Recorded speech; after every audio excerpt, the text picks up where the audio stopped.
Ladies and gentlemen, you'll believe a dog can fly. For this is a Fred Daling Productions podcast. Oh, he's such a good boy. He's such a good boy. Bit chaotic, but hey. Cue the music. I don't know what we're yelling about! We came, we saw, we kicked its ass! Finished. I am Doc. Are you telling me you built a time machine? Kind of a DeLorean? The way I see it, if you're gonna build a time machine into a car, why not do it some style? Who is this? What's your operating number? Boring conversation anyway. Look, we're gonna have company! Loud noises!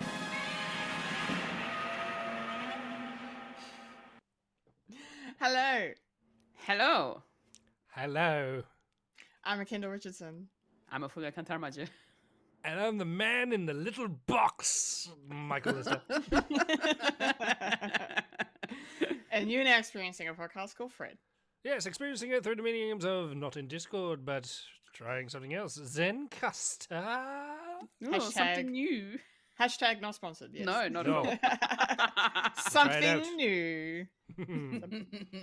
Something new. We'll see how it goes. Yeah. Yeah. Something blue, Fulya. Yes. Something new. Something new. Something old.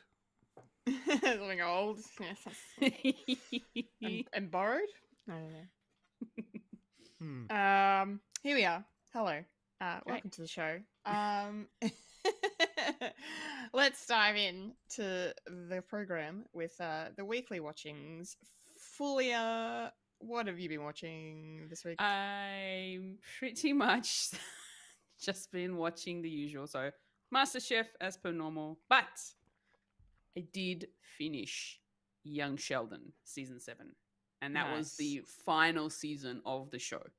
The last couple episodes made me cry like a freaking baby. And for a comedy, for a comedy show based on the was it Sheldon Cooper from the Big Bang Theory. I really enjoyed this series. I was watching it from the beginning. There was a point where I sort of had to take a break and then came back to it. And then last year, I thought for some reason the last season 6 was the last of it. But the way they ended, it kind of ended in a way that it could continue with another season. But yeah, season 7 is definitely it. It's done. And yeah, very emotional sort of a last couple of episodes of the season for the show. Yeah. So, if you have watched Big Bang Theory, you'll know certain things that happen in Sheldon Cooper's life. And yeah, and in the last couple of episodes, it actually happens, like sort of in the real time of the show. So yeah, had me blubbering up quite a bit because I was so. I really loved the characters. The characters were amazing, and yeah, so it was still a good show. I really enjoyed it. To which they have made a spin-off show. What? From the prequel. From the prequel spin-off, yeah. Yep. They've made a spin-off show, Georgie and Mandy's first marriage, and it is available on HBO Max right now.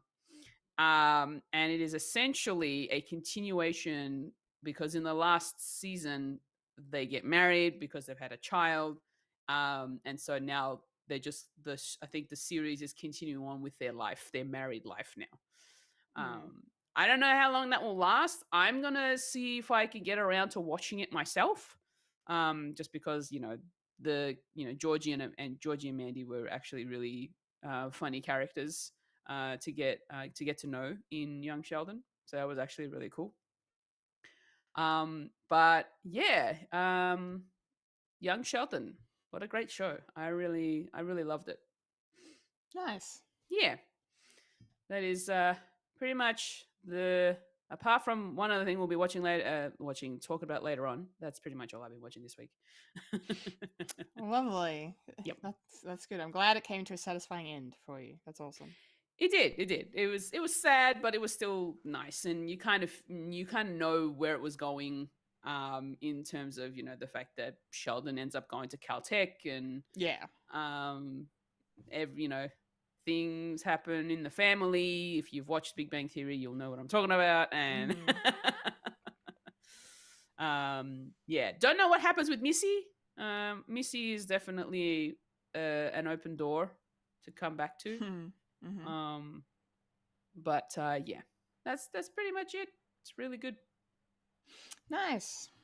Thank you. Yeah. What about you, Mike? What have you been watching?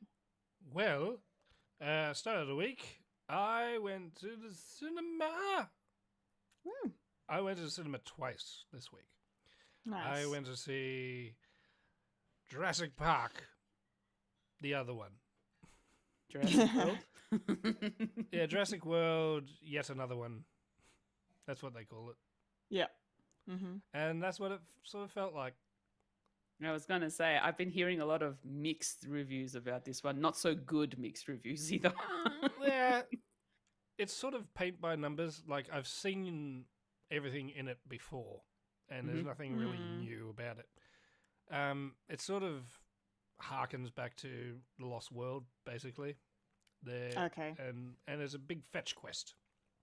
And, yeah, and you can sort of tell that they sort of banged this together because they needed something pretty quick. Like, the turnover was like a year, which was pretty unpreventful in a way. But plus side, Scarlett Johansson is now the richest woman ever.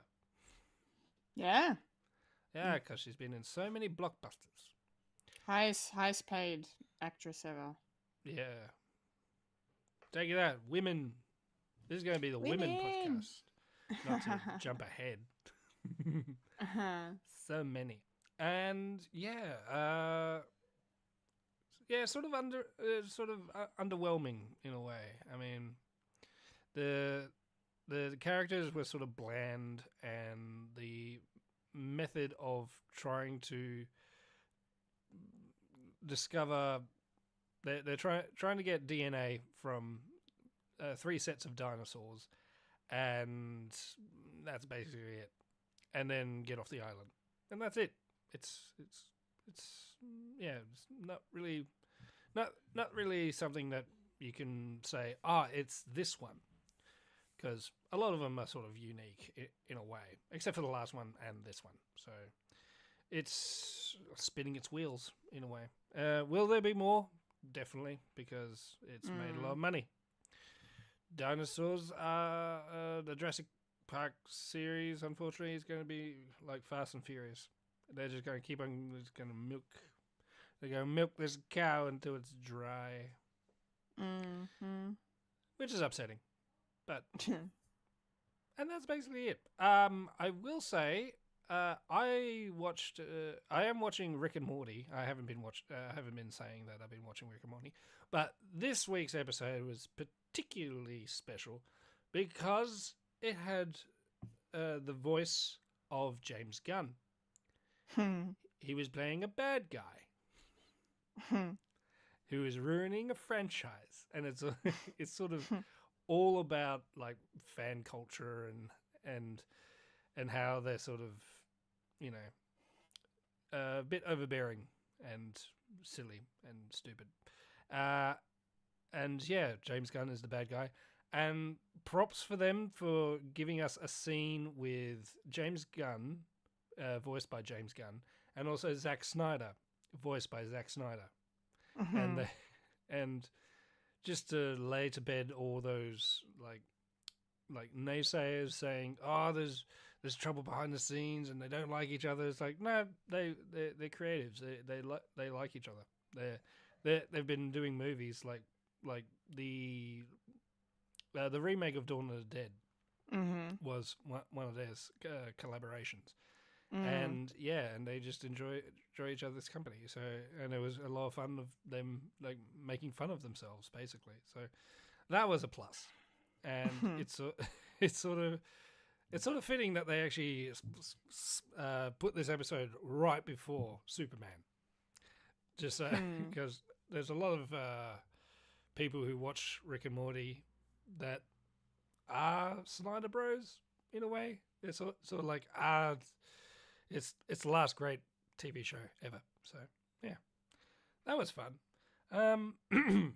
Otherwise, that's basically it. Because it's the school holidays, me and my daughter actually went to Melbourne a couple of days ago, and we didn't see anything, but we went to the Hello Kitty Cafe because that's open up at. Yeah, have you been, Fulya? Have you been? I haven't, no, but I hear very good things. Yeah, very busy. It was a long wait to just sit down. No, but not hard to be. Yeah, but very good food for a pop up. So and That's it's good. all Japanese like cuisine, sort Yep. of mesh with sort of Western sort of stuff. So that was pretty good, and she just had a ball. And then we just shopped around trying to find Pokemon Nice. plushies. She's, as I said, she's a big fan of Eevee and all the evolutions, and she's wanting all the evolutions in plushie form. She's already So started a easy. collection. Yeah. So we were looking around, and the only one that we could find is Vaporeon, Okay. which is good because if we found more, I would be more broke than I am right now. But because the boy wasn't with us, I got him a Pikachu. So he got a Pikachu, and he loves his Pikachu. He Nice. sleeps with the Pikachu, and it's like, hey, Dad, yes, we need an Ash. It's like, no, you are Ash. It's like, no, we need Ash for Pikachu. Fine, I'll you see are if the I can Ash. find a plushy Ash that's not in high demand. Thank you very much. Yeah. And that, while I was going around, I went to a new shop. I went to Minotaur just to see what they had. That's where I got the Pikachu. But there was a new shop that I discovered down the same little Collins Street called Critical Hit. And I've been there, and it was good. It was very, very claustrophobic in a way. And It's all small. full of anime sort of stuff. And it's like, this is sort of cool. And that's where we got the Vaporeon. And because we went on the train, because I'm not going to drive there, and it's sort of a big thrill for my daughter as well, because she's never been on a train like that length. So that was a bit of fun. V-Line, right? Yeah, V-Line. Yeah, nice. Yeah, we're from the country. Yeah, none of you city folk. How can you tell where understand. you're from just by the train? I'm not going to say where I am. I'm not going to dox myself. No. Yeah, but while I was there, because I was on the train and I was reading my One Piece manga, I finished it finally, Nice. and I bought the next one. So at the end of this one, I would be all caught up to. I think I skipped ahead a little bit. I think it's when we get to see Sanji for the first time, because at the end of the first, I'm collecting the omnibus. Omnibus. Omnibus, yeah. Omnibus. Yes. On the bus. On the No, it bus. was a train. Haha. And yeah, so and at the end of that one, it's sort of in the middle of meeting Usopp and all that. Haven't quite finished it, and then finish the story saga, and then it will go into all the others. And yeah, I'll just be doing that every time I finish it. I'll buy the next one, and the next one, until I'm all cashed out and all caught up. And yeah, and One Piece. Nice. They're filming One Piece at the moment, and they're doing little videos of This is the Lego, and I want the Lego. I want the Lego of the One Piece. So, Kendall, what about you? Do you like Lego? I do. I do like Lego. I like Lego Masters. That's good. Yes. Well, what have I been watching? A few things this week. A couple of Australian films. Starting with The Surfer.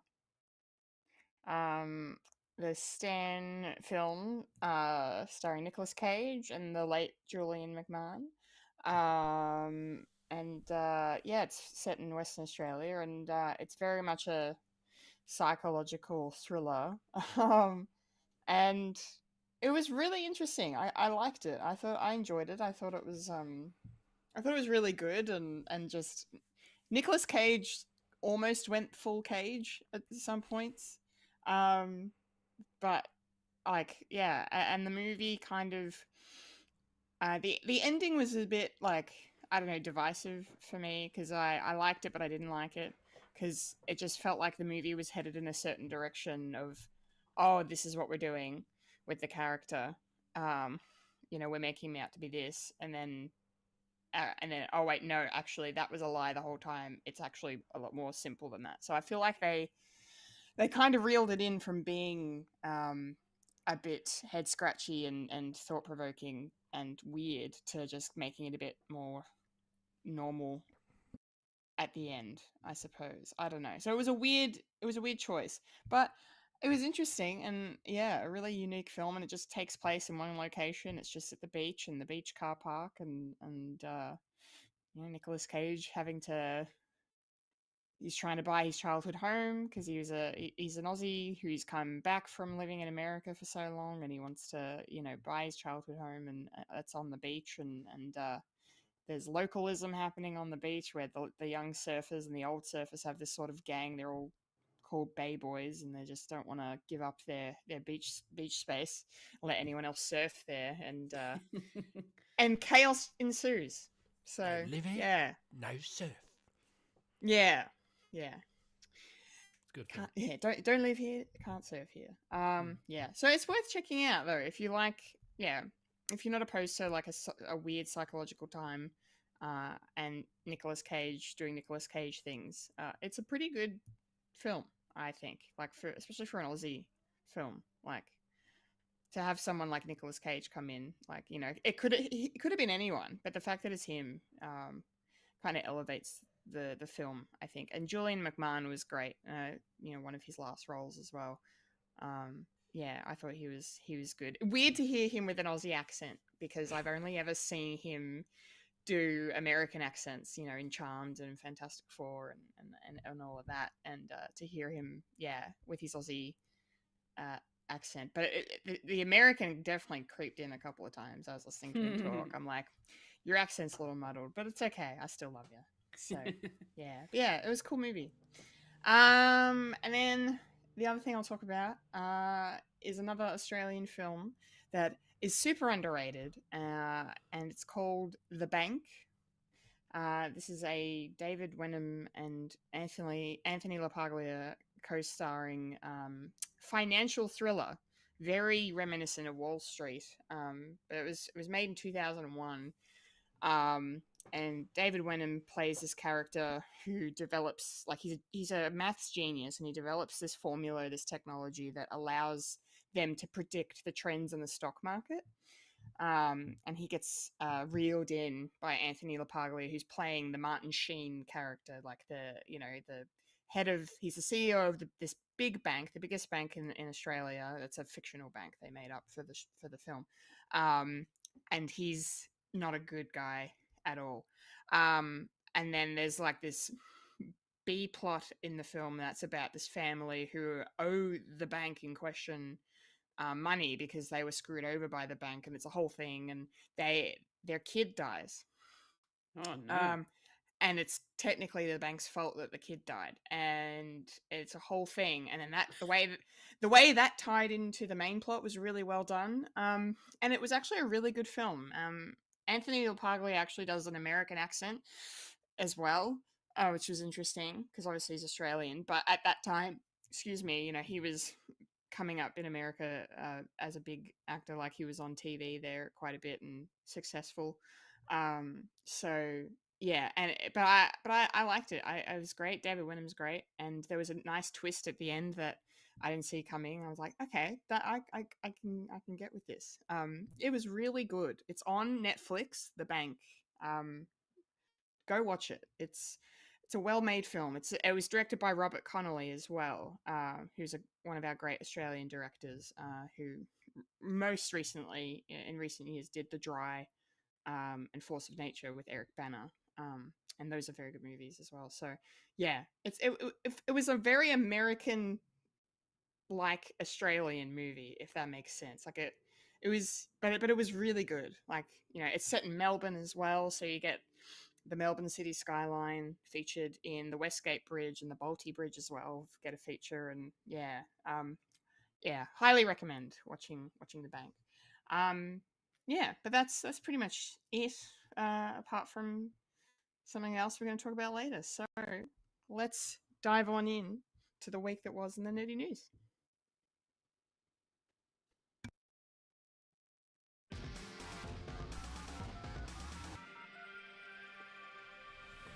This is the news in nerdy news. The nerds that talk about the nerdy news. That is us who talk about the news that is nerdy. And now the queen of nerdy, All right. the hostess with mostest, Kendall Richardson. Take it away, Kendall. Yay! It's nerdy news time. Okay, a brief news this week. Only a couple of things to touch on. The first of which being some sad news again this week, unfortunately, as the animated and voice acting world has lost one of its kin in James Carter Cathcart, who passed away from cancer at the age of 71 this week. Very, very sad. Here's one of the voices of our childhood, because he was featured quite prolifically on Pokemon. He originated the English-speaking voice of Gary Oak, Ash's nemesis. And once he got into voicing more roles within Pokemon, it was during the first movie, Mewtwo Strikes Back. He played Fergus, and then he also was the voice of Snubbull in the Pikachu's Vacation short film that was attached at the start of that. But yeah, he ended up also most prolifically taking over from the original actors the voices of James from Team Rocket, Meowth, and Professor Oak. So he was playing Gary and Professor Oak as well. He also worked on a bunch of other animes and animated series. He was the English voice of Weevil Underwood in Yu-Gi-Oh! Duel Monsters. There's a Kirby show I didn't know existed until now called Kirby Right Back At Ya. He appeared in that. He also did voicing on One Piece and the show Sonic X, or the game Sonic X. I don't know. It doesn't specify here in the article. No, it must be a show, because then it goes on to say in the next line, he was credited on the video game Shadow the Hedgehog. Yes, so yeah, so last year, of course, we lost Rachel Lillis, who was the voice of Jessie, and now sadly we've lost James. So Team Rocket have blasted off for the last time, and I'm sad now, and Meowth as well. So they're all gone, and our childhood is dying, and I don't like it. I don't like it, and yeah, cancer is just the worst and continues to steal so many wonderful people from us. But he's definitely going to be remembered and have a wonderful legacy that generations are going to continue to enjoy, because, you know, kids today are still watching Pokemon, you know, that we watched when we were kids. Pokemon's going to go on forever, so he will be immortal. That's for sure. Fulya, do you have any thoughts on the passing of the wonderful James Carter Cathcart? Yeah, look, I've probably only watched him in the, if it was his voice, probably just the Pokemon series, the original series, and yeah, he's done so much Pokemon voice acting. It is crazy the list of credits he has on his IMDb page. Not just, you know, the the Pokemon shows that we all know and love, but also so many other like anime that got English dubs as well. And that is absolutely crazy. He was a voice of Mario and Sonic at the Olympic Winter Games. That's so funny. I actually, I actually played that game. That was a good one. That was really fun. Um, yeah, look, he's got one hell of a list of credits for the voices that he's for the characters that he's put voices to, and it's sad that we've lost him, unfortunately. So it's not going to be the same without him anymore. So yeah. Yeah, that's true. Mike, what about you? What do you have to say about James Carter Cathcart? Well, not to make it about us, but it is a bit sad that our childhood is slipping away. Yeah, it is sad when someone as prolific as him passes away, and he probably would have been doing it until the very end. But no longer, he'll be blasting off again, and yeah, sad. So here's to you, sir. May you rest in power. Yeah, well said, 100%. Okay, moving on to some happier news. Scrubs fans should be pretty excited. It's been in the works for a little bit, this reboot, and Zach Braff was already confirmed as a returning star.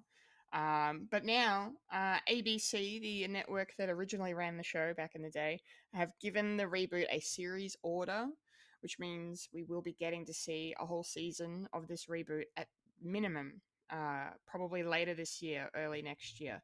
And to top it all off, not only is Zach Braff coming back to play JD, we've also got Donald Faison returning as Turk. And we've got Sarah Chalk returning as well, which is great.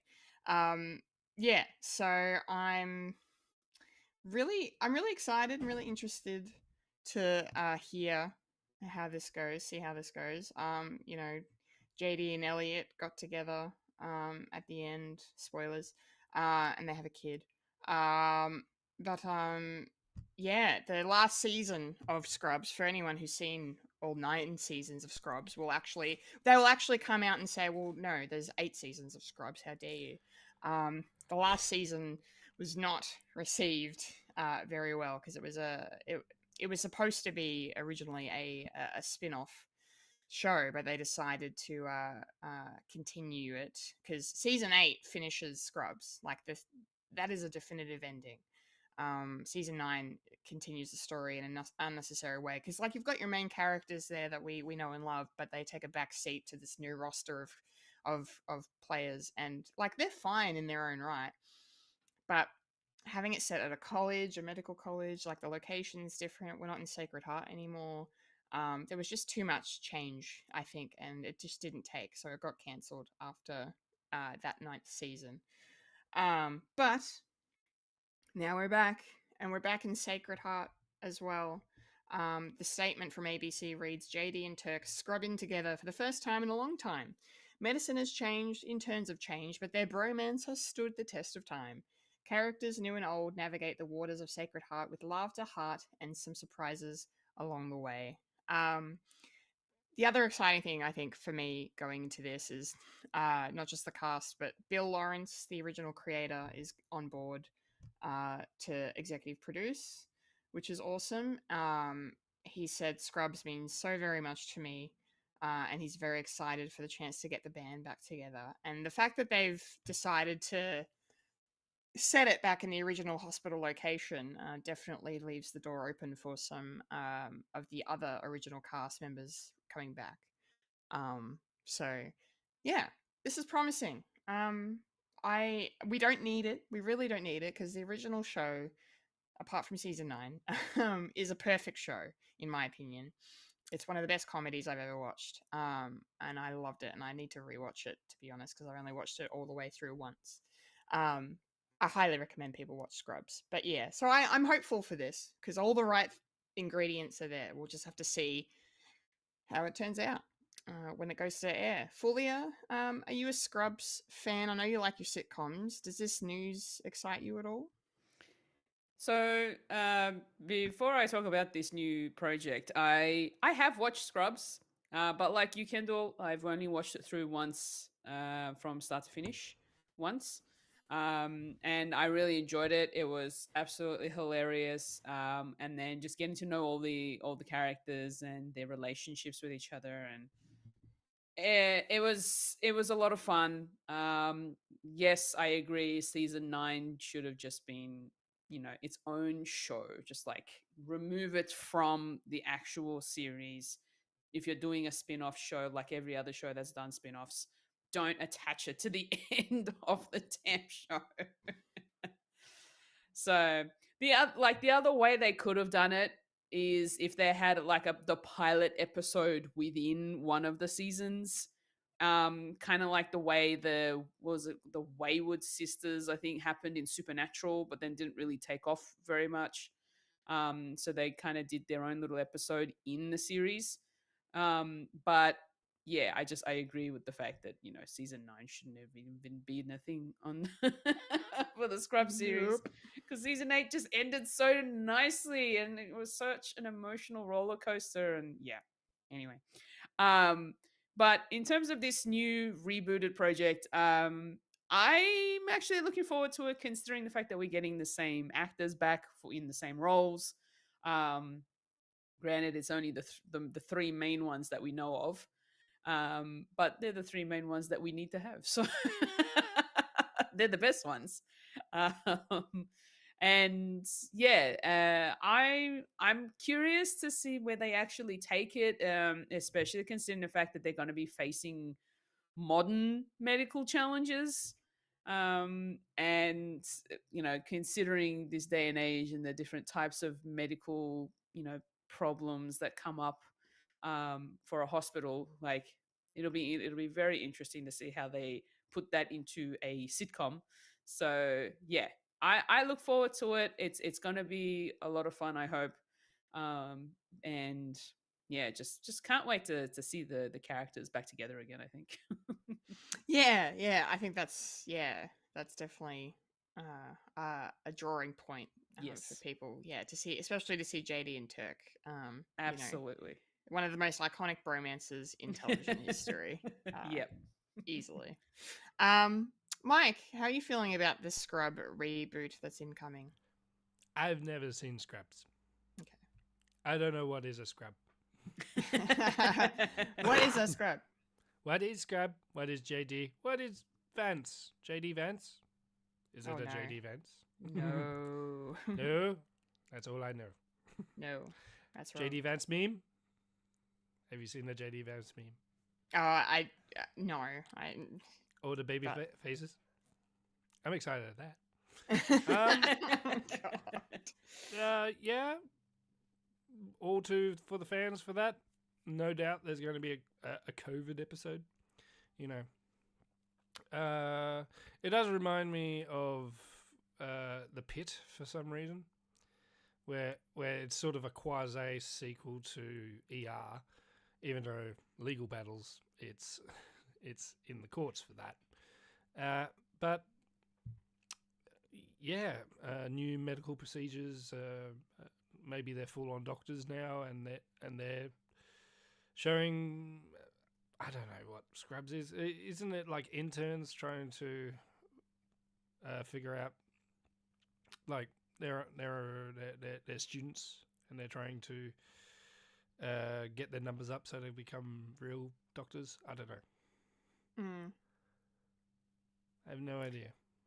I don't know if they were like doing a residency during the main show. I think they were already fully fledged doctors. Yeah, they were already doctors, and then they had like sprinkled throughout the series. There were interns that came in. Yeah, but there were also senior doctors who were there for a lot longer than them, so they had to collaborate with them mostly. So now they're the seniors. Now they're the seniors. Yeah. Okay. And then continuing that story. Mm. I All feel to like him. you might enjoy it if you watch the series. You might get a good laugh out of it. Yeah. I didn't. I knew of it, Mm. and I know the janitor is probably the funniest character in it. Oh yeah. Yep. Zach Graff. I don't know. What's that movie they did? Garden Orange State. Orangutan. What? Yeah, Garden State. Whatever. Orange Orangutan. Something like that. Anyway, all for the people who enjoy this film show. Yeah. Cool. Cool. All right. That's the nerdy news. Is for that this is week. that is that from it? Cool. No, that's No. that's a different show. Mm-hmm. It's a different sitcom. Yeah. Is they coming into a bar and say, and the bar says Norm? That's it. No, No. that's another sitcom. That's a as very well. old sitcom. Is there like a big guy that says Raymond? Also another sitcom. All these American sitcoms look the same. Always the same. Always the same. All right, let's move on. It's time to roll on up to the trailer park. Yes, we shall. Trailer pack now. Rolling up to the trailer park where we all park all the trailers.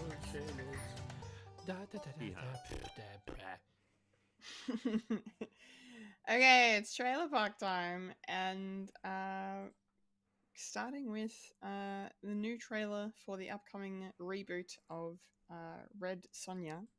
I haven't seen the original film, so the original starred Arnold Schwarzenegger and Bridget Nielsen, and it came out in like 1985, I think.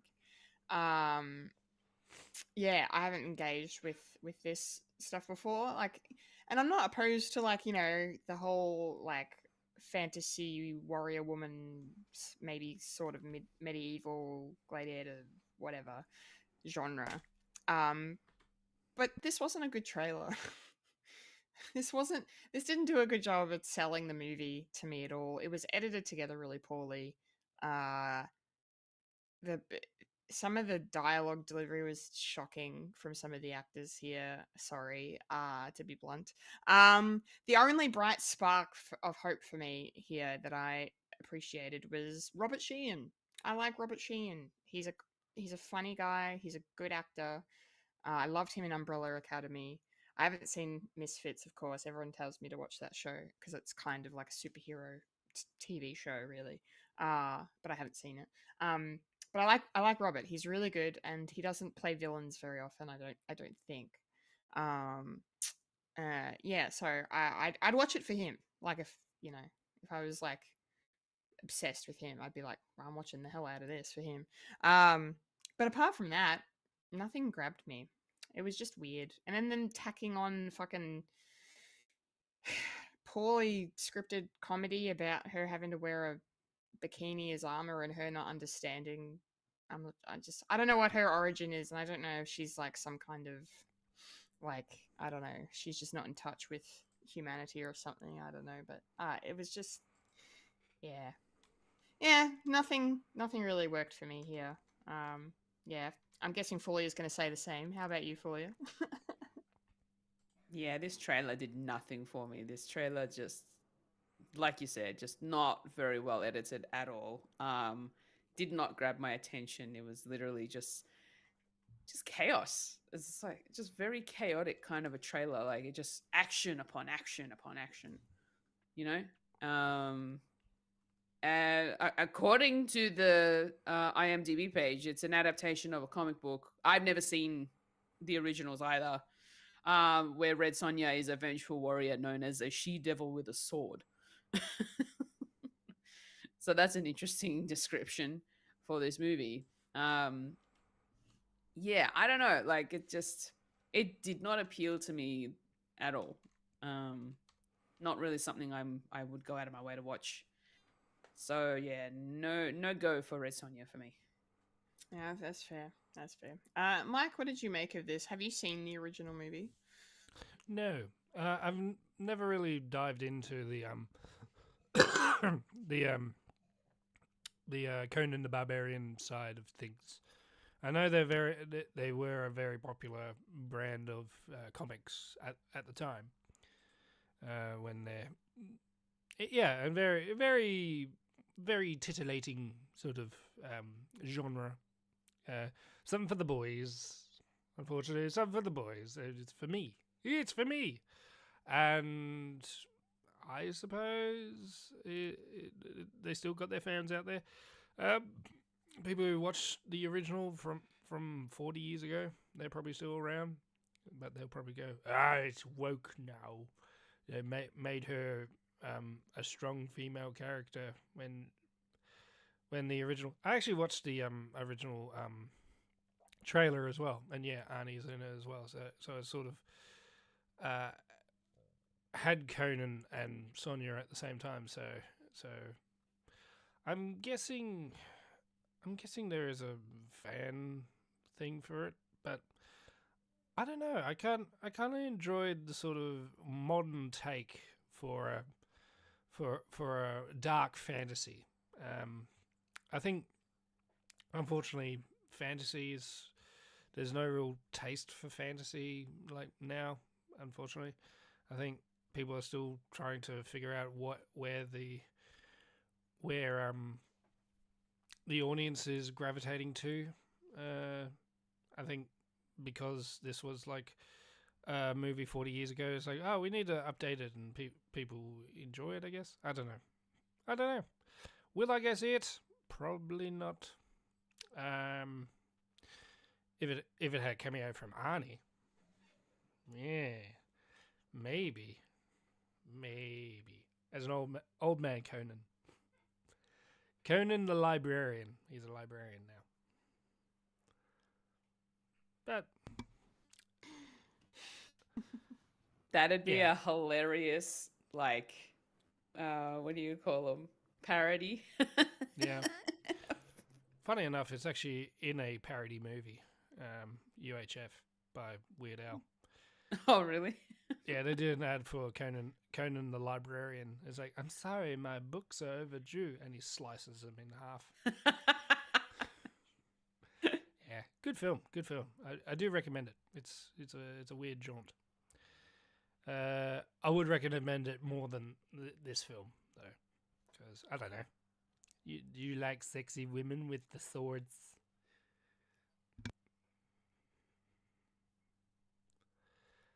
Can't hear you, Kendall. So where's it coming out, Kendall? I like sexy women with swords. Put that on a t-shirt. Put it on a t-shirt. Red Sonja is going to be in theaters very soon, actually, on the 7th of August. Nice. All right, our second trailer this week switches things up a bit. This one is called She Rides Shotgun. This looks like a bit of a crime action thriller in which Taron Egerton plays a criminal on the run, and his poor daughter has no choice but to come along and ride shotgun. Just as long as she doesn't shoot shotgun, because he's not really comfortable with her shooting. But you're comfortable putting her life at risk anyway. They don't explain why she's there. I'm sure the movie will. But it kind of, I don't know, this one kind of looks okay. Like, I'm probably not going to watch this because it's not really my bag. But I like Taron Egerton. He's a fine actor. He's doing a lot of American roles. Like, he's English, and he's been playing a lot of American roles lately. Like, he was really good in that airport movie that came out last year. I've already forgotten the fucking name of it. But it's on Netflix. That was really good. But yeah, he's had an interesting career since his breakthrough. Carry On. Thank you. Carry On. I recommend people watch that. It was cool.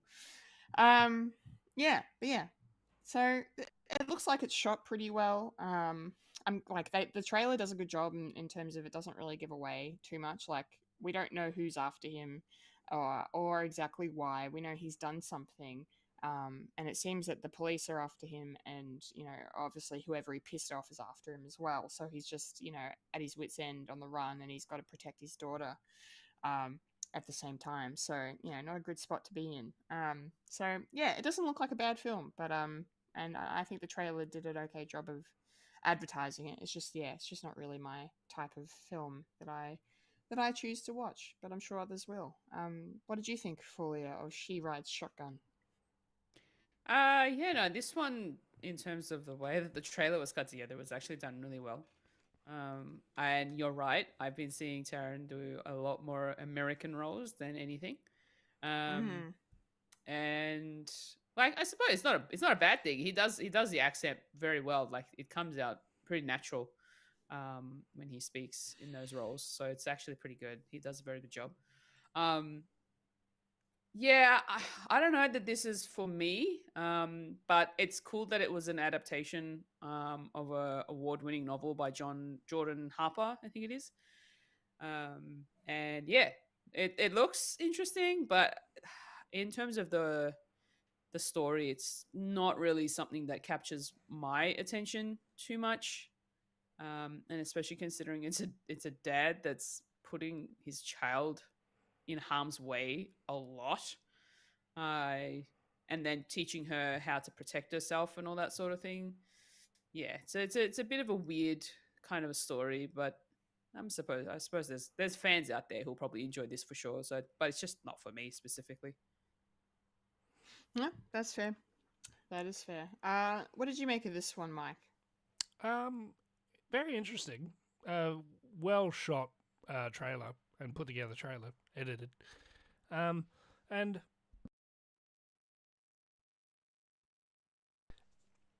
edit point. And yeah, a bit of the synopsis is after a fresh start from release from jail.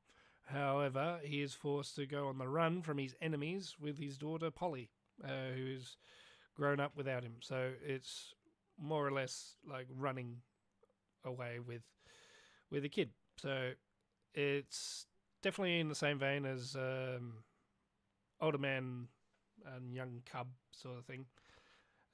Protecting the innocent and trying to protect their innocence as well. So something that we've seen, Last of Us, Kratos, God of War, boy, and yeah, it's down that same vein. Will I go see it? I don't know. Bit too close to home. Yeah, I would protect my children. I would protect my children. I would kill people. Maybe. I don't know. I don't know how to shoot a gun. How do you shoot a gun? Point and click? I do that in Minecraft. Yeah. Taron Egerton doing an American accent. You can't just play British all the time. So expand his roles, and yeah, he kind of looks fresh and good. When is this coming out, Kendall? Yes, this one's also coming out rather soon. She Rides Shotgun will be in cinemas if you're in the States on the 1st of August. No Australian release date for us, but I imagine this might be a streaming film. Straight to stream.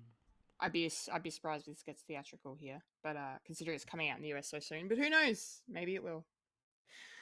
Maybe it will. All right, we've got one more trailer to discuss, and this is for an upcoming Apple TV Plus series starring Jason Momoa and Tamira Morrison. It's Chief of War. This looks really, really cool. I love the visuals in this trailer. The trailer showed a lot. There's like a lot going on, so you can kind of tell it's taking place over a few episodes, I think. So there's a lot to unpack from it. And it's kind of great to see a story that's never really been done well on the screen before like this. You're telling the story of the Hawaiian natives who had to deal with colonization and their own tribes inner fighting, and they've got the backdrop of the beautiful beaches and the oceans, but then they've also got, you know, the volcanoes and you know, the dangerous you know, landscapes there. So yeah, it looks beautiful on camera. Jason Momoa looks great too. It's cool to see him, you know, doing a role that's close to home for him. Same with Tamira Morrison. You know, obviously they have both have Islander ancestry there, and you know, Tamira doesn't speak a word of English in this trailer. So I like that they're incorporating a lot of the native language too. It feels really authentic. And yeah, I appreciate that a lot here. They haven't sold out in any sense to Hollywood to be like, you know, we have to give them all American accents and you know, it feels very traditional and respectful of the culture, and that's really good. It's probably another one not for me as well, because I'm not like as wonderful as it looks. It's just not something like the subject matter doesn't really take my interest. But if it gets good reviews, you know, who knows? Maybe I'll resub to Apple and give it a look. All I can think of when I see this trailer is being at Supernova earlier the year and Tamira Morrison telling us about it in his panel and being fucking hilarious. Like, just apropos of nothing, he was talking about. I feel like he was talking about Boba Fett, and then out of nowhere he just goes, "There's this movie. There's this series coming out later this year. It's called Chief of War. It's me and Jason Momoa, and we get to be tribesmen." Like, he's just so funny. I love. Apologies for my terrible New Zealand accent, but he's fantastic. If you ever get I a don't chance, know what you're talking about.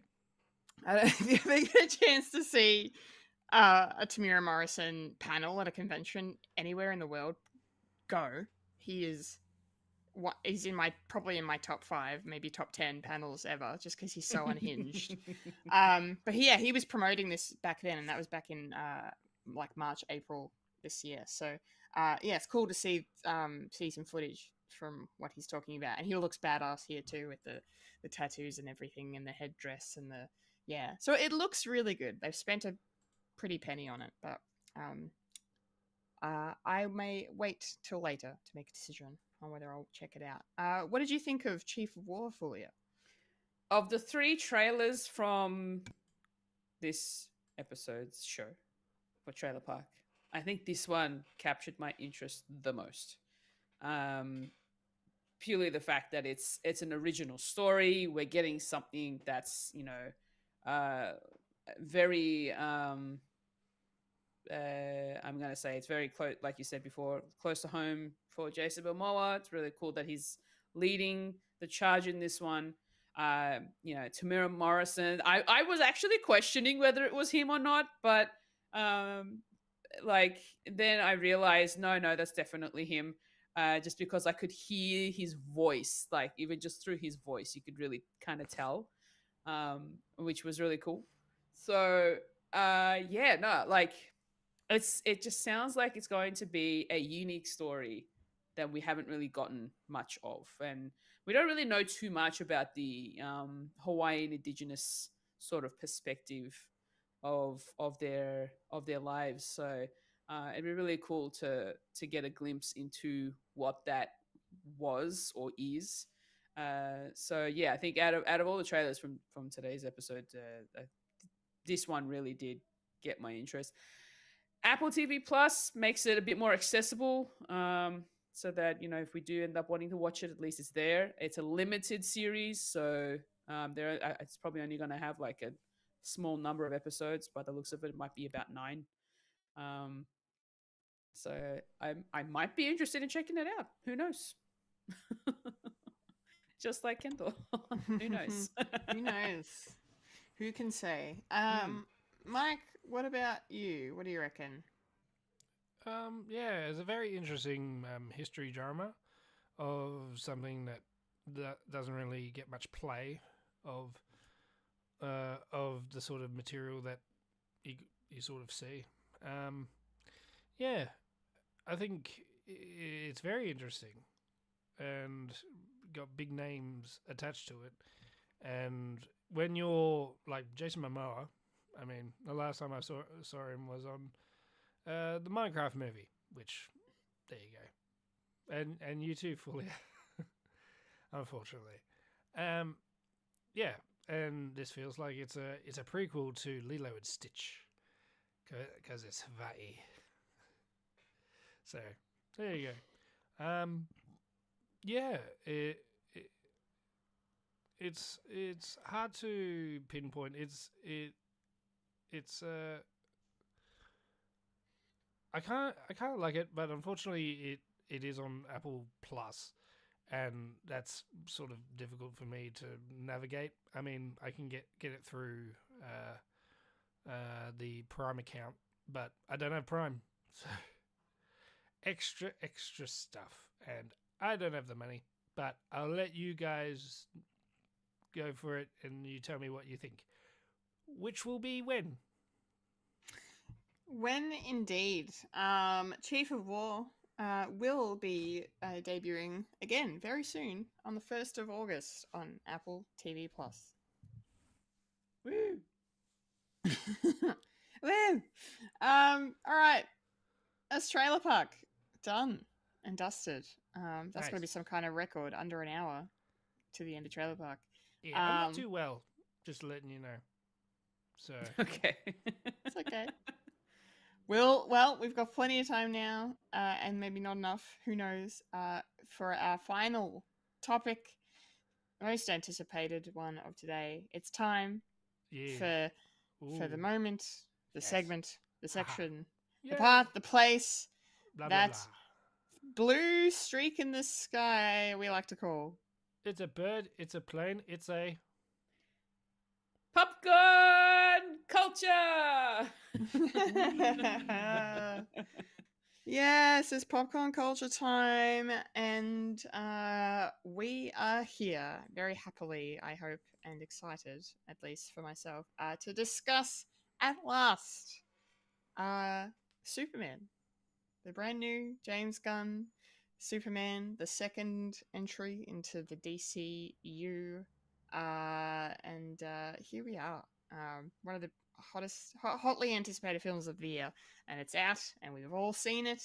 Heads up, were we meant to see it?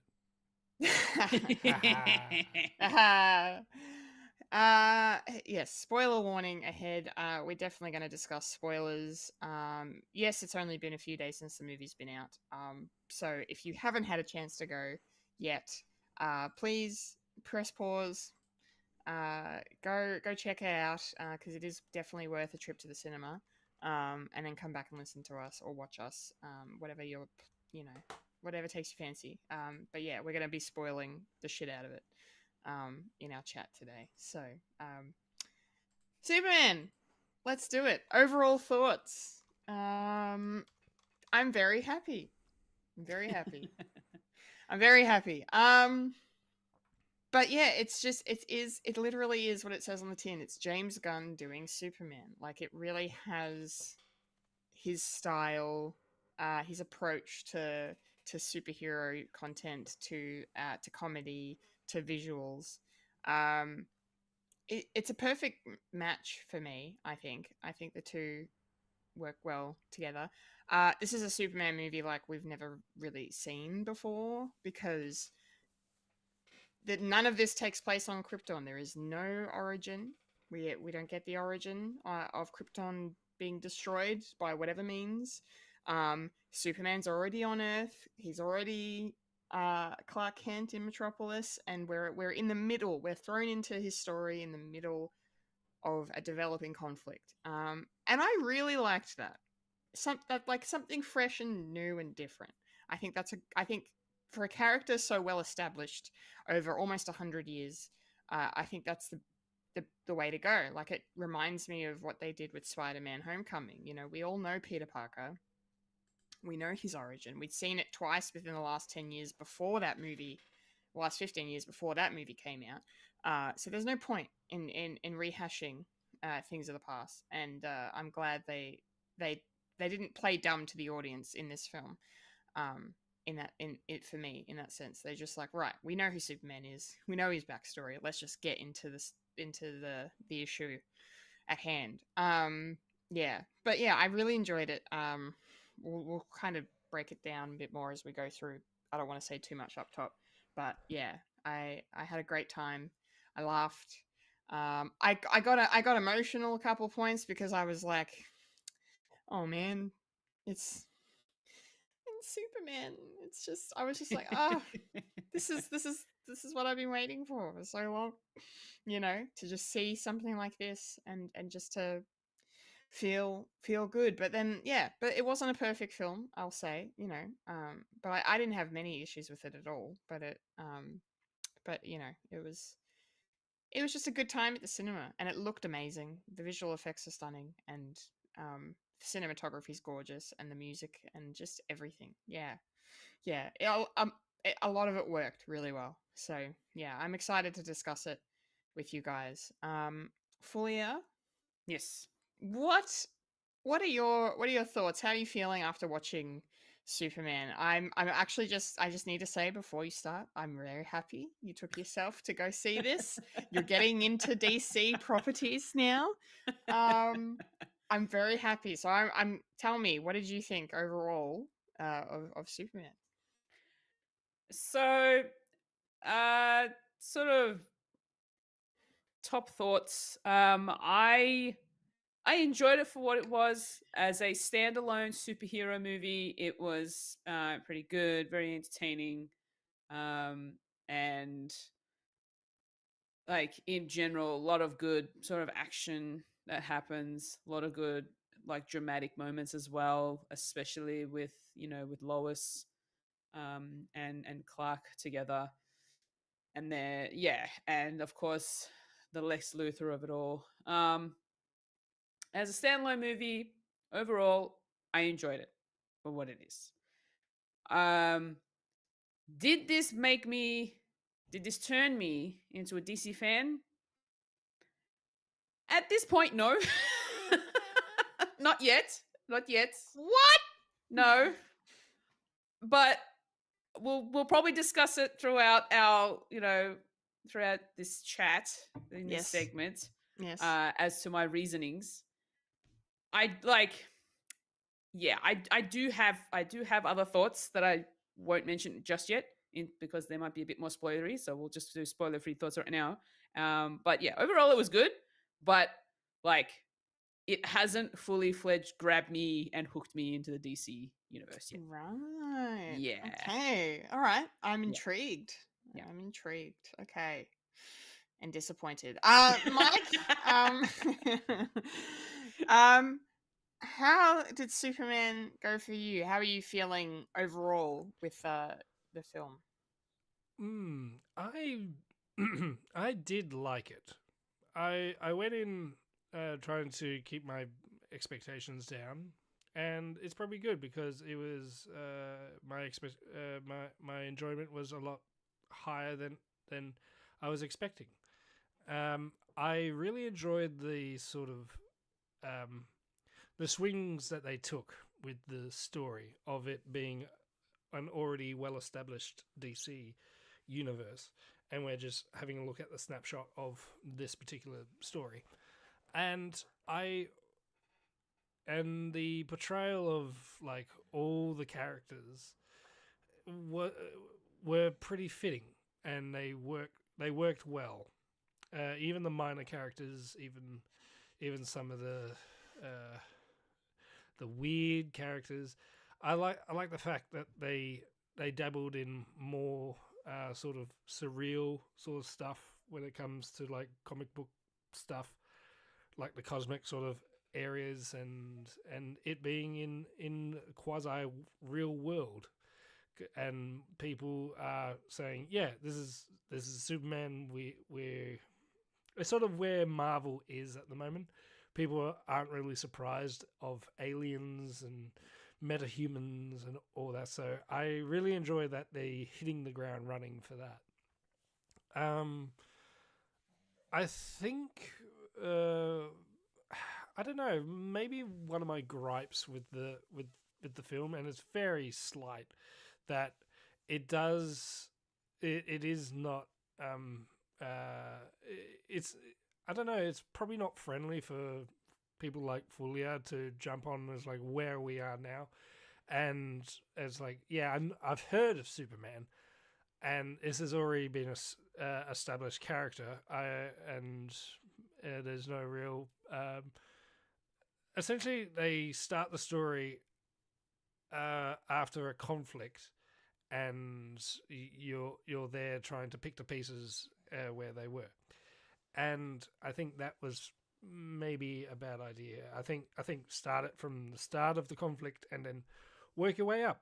And but it's sort of ballsy that they start the film.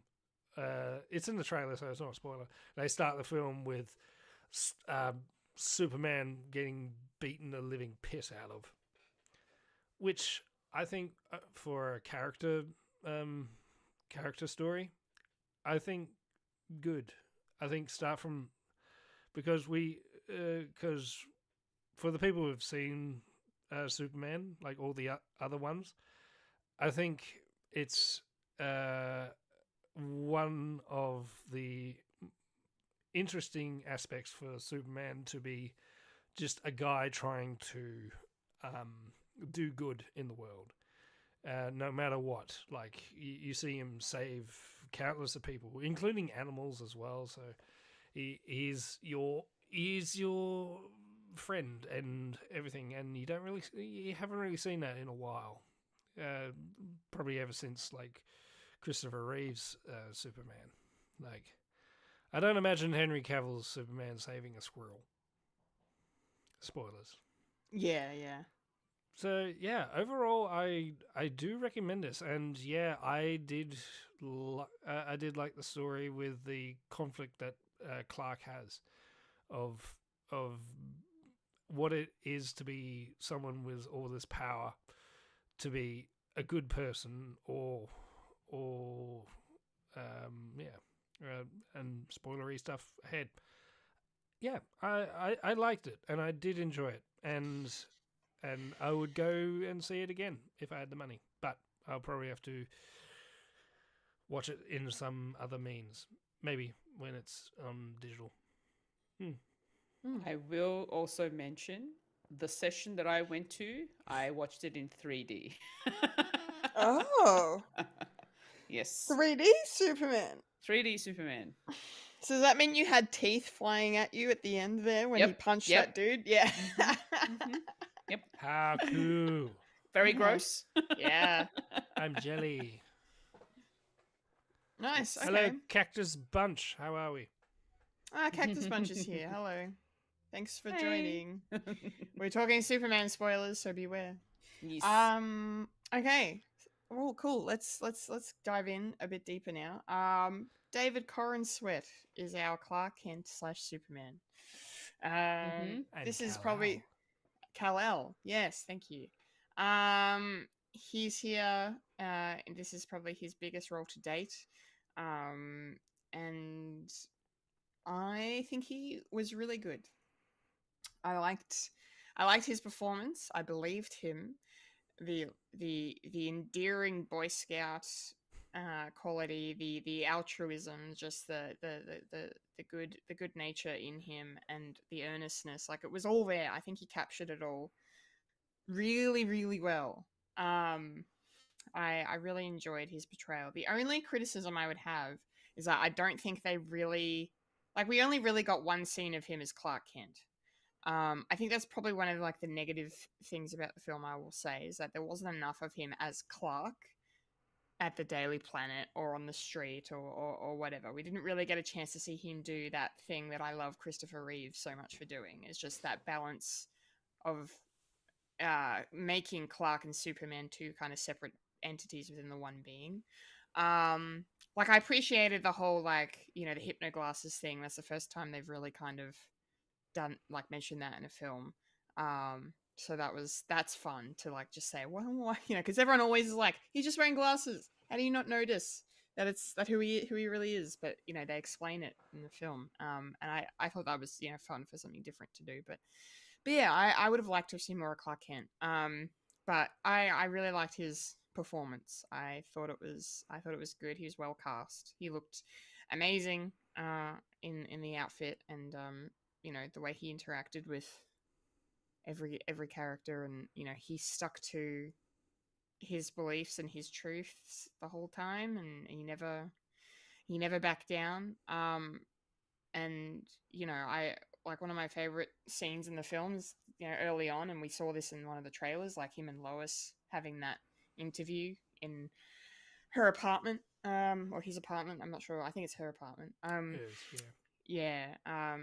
But that was really good because just you can see how passionate.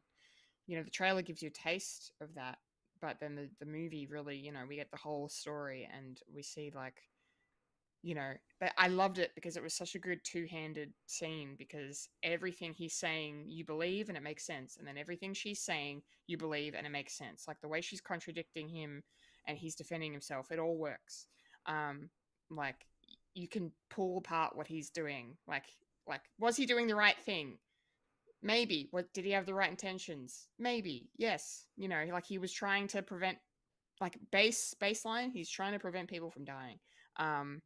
And so I liked how David really lent into that side of Superman, and like, the whole overarching thing of this message from his parents, being such a pivotal part of who he is and who he's supposed to be. And then how that comes back at the end of the movie when, Jonathan Kent says to him, like, your parents are not supposed to make you who you are. They were supposed to just give you the tools so you can go out and make a fool of yourself. Do it yourself. We're just here to support you. We're not here to give you orders and tell you this is who you have to be. Which I thought was just a really nice way to end, a nice message to end the film on, considering, the twist of what they did with his parents was interesting. And I liked that as well. Something different for the mythology too. So, Fulia, what did you think of David Corran Sweat as our Superman? Yeah, look, he did look the part. I loved the fact that he was able to pull off the look of Superman. So that's a big plus. I agree. I kind of wish there were more scenes where he was Clark Kent, and like especially considering the fact that the Daily Prophet was not really that, like, you don't really get to see the office that much either. So the only reason you'd be there is when it's Lois talking about the next biggest news piece article that she's writing up. Daily Planet. Daily Planet. You know what I'm talking about. No. This isn't Daily Prophet. What do you think? I don't know. I got my franchises mixed up. Okay. But yeah, no, David does a very good job of playing the role of Superman. I definitely believed him as that character. The fact that he's just there to do the right thing. He's got his morals and values in check, and he just wants to make sure he's doing good by the earth. Saving people, saving the animals, making sure nobody gets hurt. Yeah, like he's doing he did a great job in this role, and I really enjoyed watching him as Superman. And I think the only other Superman I've really watched was Henry Cavill in the Justice League, but that's probably as far as I can go with that. So I've gone into this movie with no expectations, and especially considering the fact that I am not really a DC fan. I've not really gone out of my way to watch many of the DC movies. I have watched a handful of them, but not all of them. But yeah. Yep. Fair enough. Mike, how did David Corran Sweat work for you? Did you buy him as Superman as well? I believe so. For the take that they're putting Superman in this particular universe, of him having boyish charm, as well as being a man for all, and just having fun. And I got to see like the hopefulness, and what it is to be like a hero for people. And I definitely saw that with Corin Sweat's performance. I kind of like the fact that we only saw Clark Kent as Clark Kent only once, because otherwise we saw Clark Kent with Lois when he's cooking breakfast for dinner, and there's different sort of aspects of having Clark Kent. Like, I did enjoy the sort of bumbling sort of thing, and you definitely saw that with Christopher Reeve's sort of Superman, and like his hair's at the front, and that sort of the zoomer sort of broccoli hair. It's like, okay, it's a new age thing. So you got the broccoli hair, the sort of invert glasses, and just holding himself like completely different, and way he's interacting with all the Daily Planet like employees, and having a bit of a laugh with Jimmy Olsen as well is always good. And I like the sort of aspect that they have with Clark and Lois for the first scene, because we don't know that Lois knows who Clark is, but I like the fact that they sort of played on that for the audience to find out later. It's like, okay, so she's in with the joke as well. So I kind of like that sort of relationship that they have with that. Him as Superman was great. It took me a while to get used to a Superman with a collar. I'm still trying to come to terms with Superman with a collar, because it's just a V usually, and just seeing collarbones and that. So having like an actual suit, I really like his suit, and having the trunks back is always good, because and they've said it's goofy. It's so he's more approachable for kids. And you sort of saw that with after taking down the kaiju, and all the kids rushed to him, and the Justice crew just trying to establish their own thing is like, yeah, yay, and then all the kids rush to him because he's fucking Superman, and yeah, it's really fun, and there are definitely scenes where he does shine. I really enjoy I did enjoy the interview scene.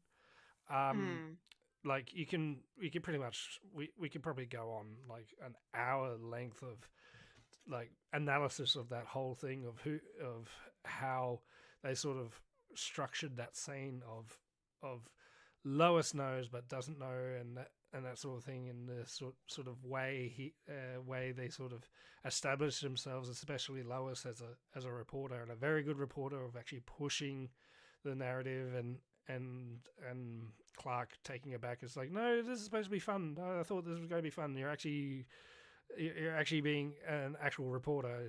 I don't like this, and he's up against the corner, and just the struggle of just people are going to die, and him screaming that is just that sort of clings it for me of this scene probably being my favorite scene, because I do enjoy two characters just talking, and I do like the action. The action was fantastic in the way they shot it, and yeah, and I love the fact that James Gunn actually does have that balance between the whimsical and the fantasy, and as well as the action, as well as just two people talking, like all throughout this film. I really enjoyed the dynamic between that. So yeah, and overall, dare I say, probably up there with Christopher Reeves, I reckon.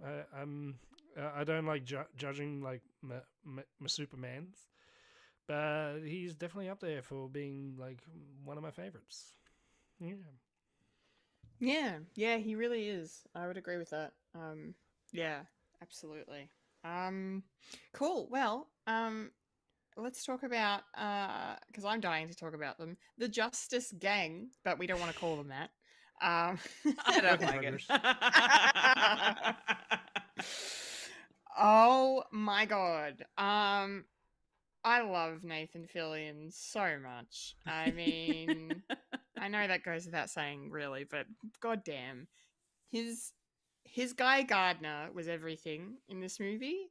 and I cannot wait to see him in Peacemaker and in Lanterns and whatever else they decide to do with him afterwards. Because far out, every time he said something, like me and my partner, we were both laughing and like uproariously. Like it was just great. He was fun, and I like. But then too, he had his like serious moments as well. Like he wasn't all just there for comedic relief. Like he was on the right side of the fight when it came down to it. And his intentions are good. Like and how he talks about the vow he took to protect Earth, and everything and what that means. And so yeah, I really loved him a lot. Isabella Merced as Hawkgirl didn't have a lot to do, so I feel like she might have been underutilized a bit. She's good, like obviously we've seen her as Dina in The Last of Us season 2. She's a very talented actress, but yeah, I wish she'd kind of had more to do. I think in terms of like contributing to the fights apart from just flying around and screaming and whatnot. Like it was an interesting scene towards the end when she kills that dictator dude whose name I've already forgotten. Netanyahu Putin. She just drops him. She just drops him, and she's just like, "I'm not like Superman." And wow, that was a nice edit too, the way it went from him falling to just the drop in the glass. Very well done. But yeah, I feel like for me, I was really happy to see how much they used Mr. Terrific. I love Eddie Gathegi. He's a very good actor, and I read a few days ago that something about how this role was kind of set up for him to, I guess, be redeemed for what happened with the X-Men First Class situation, where he was. Yeah, it was a very spicy situation where he was told, he was going to be around a bit longer in that franchise, and he was killed off during that first film. And Mind which you, was yes, his character was invincible. He yes, could last through anything. But they use him as a ploy to say, this is the bad guy. And they killed the only black superhero. Yeah. That's one of the big no-nos. Yeah. I mean, I get, for story-wise, I get why in First Class, not to digress too much, but they killed him off for a reason in that. And yeah, he was very OP, and yeah, it was to show like, oh shit, we're in the big game now. But we're in the apocalypse now. It was just a shame it went down the way it did, and for poor Eddie as well. So it's really nice to see him in this film getting his revenge on Fox a little bit here, because I thought he was fantastic. May I even say terrific? Just to be corny as hell. I really liked him a lot. Like this is like the second time I've seen Mr. Terrific done in live action. He was featured in the Arrowverse as well. He was on Arrow and part of that team. So yeah, they very much did a similar look for him in that as to him in this. The same outfit with the fair play on the sleeves and the T on the face. Like, yeah, so they've done a very good job, obviously, of adapting his look from the comics. But I wasn't expecting him to be used as much, because like you've got freaking Guy Gardner, you've got a Green Lantern, and they make a point of saying that Mr. Terrific's the tech guy. Like he's not the, like when he walks in to try and figure out what happened to Superman, like, oh, it's just the tech dude. Like, yeah. And then we proceed to get one of the best action sequences of the whole film, where Lois is inside the shield and she's just watching it unfold around her. That was great. That was one of my favorite scenes in the film, I think. And just James Gunn needle drop. Yeah. It's just, I love it. I don't, some people are, maybe think that that's starting to become a trope and it's being overdone, but I feel like James Gunn does it in a way that it just works, because he picks songs that no one knows. except for him and like maybe two other people. Like and or just like songs that you wouldn't expect. Like, you know, we talked about it last week, I think, when we did the Cat in the Hat trailer, and how they've dated the movie already by putting, you know, Rose and Bruno Mars, their song, in there front and center. Here you've got James Gunn picking and choosing all these obscure songs. He's done it since Guardians of the Galaxy. Yes, Yeah. Guardians had a mixture of popular and and lesser known songs, but now he's just like, I'm just gonna pick whatever I like and put it in, and it works. And that scene was brilliant. He did have constraint in this film, which I quite like, and there's only like pretty much two. That scene and also the final scene with the credits. So he does have restraint, and he knows what to put in and make it his own style, as well as a character piece as well. And for sure. Yeah, he doesn't. Action sequence just kicked ass.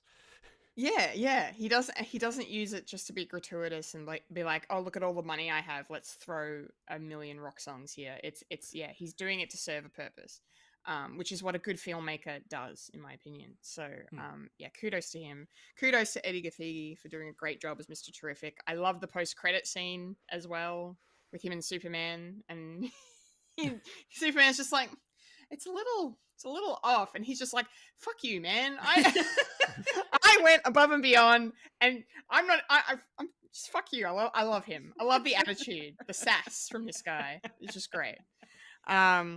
Yes, Fulya, what did you think of the Justice Gang, our three other superheroes here? Yeah, look, I wasn't expecting to see them that much, and especially how much we got of Mr. Terrific. So that was actually pretty cool, and the fact that we got to see how awesome he can be when he's utilized well. And yeah, this movie definitely shows the fact that Mr. Terrific is definitely terrific, like pun intended. He's pretty cool. You don't really see him smile much. It's what I'll also mention. He's a very serious man, very serious superhero. He must do his job well. But also the fact that, you know, the little moments we get, the humor we get with him, and especially when Crypto ends up chomping down on his orbs, his T-balls, I should say. His circles? No, his circles. Not circles. They're two-dimensional. So those were some really sort of fun moments. But overall, like, I think out of the three of them, like, Nathan Fillion's Guy Gardner, like, he's such a dick. He's such a jerk. It's like, you know, Superman's doing what's right for the world, but Guy is more of a, you know, he'll especially when Lex put out the the news about the rest of the message that Superman's parents left him, that they managed to decipher and just spread it out into the world through social media. All of a sudden, like, the fact that Guy just immediately switched from being Superman's friend to his enemy. It's like, dude, like, give him a chance to explain. Well, he is a cop. You know? So, like, this team, it was a really nice throw in. They worked really well. Hawkgirl didn't really get much time on the screen, unfortunately. I wish they kind of, you know, put her to work a little bit more compared to what we ended up getting. But yeah, I think out of the three of them, I think Mr. Terrific was the best of the three, and he showed us why. Essentially, he sure did. Yeah, he sure did. Mike, what did you make of the Justice Gang? I really enjoy the fact that it's not an already established, like, Justice League. It's in its infancy. and how they're going to continue on like this sort of thing in the background, I reckon. And then all of a sudden we're going to have Wonder Woman and Superman and Batman. And I'm happy that there's one brief mention of Batman. There's a little road sign that says Gotham City. I was like, ha, I see. So he's out there. And also, I have a theory that, sure, all the kryptonite is gone, but I know who does have some. Because Batman is a piece of shit, and he has fail-safes for every single Justice League member. For sure. Yeah, I really enjoyed the sort of dynamic that they have with Guy and Hawkgirl and Mr. Terrific. I don't know much about Mr. Terrific. I don't know much about Guy Gardner's version of Green Lantern. But they play their parts well in this. I mean, sure, they didn't really have much to do, especially Hawkgirl. But that's why I think this movie is very well...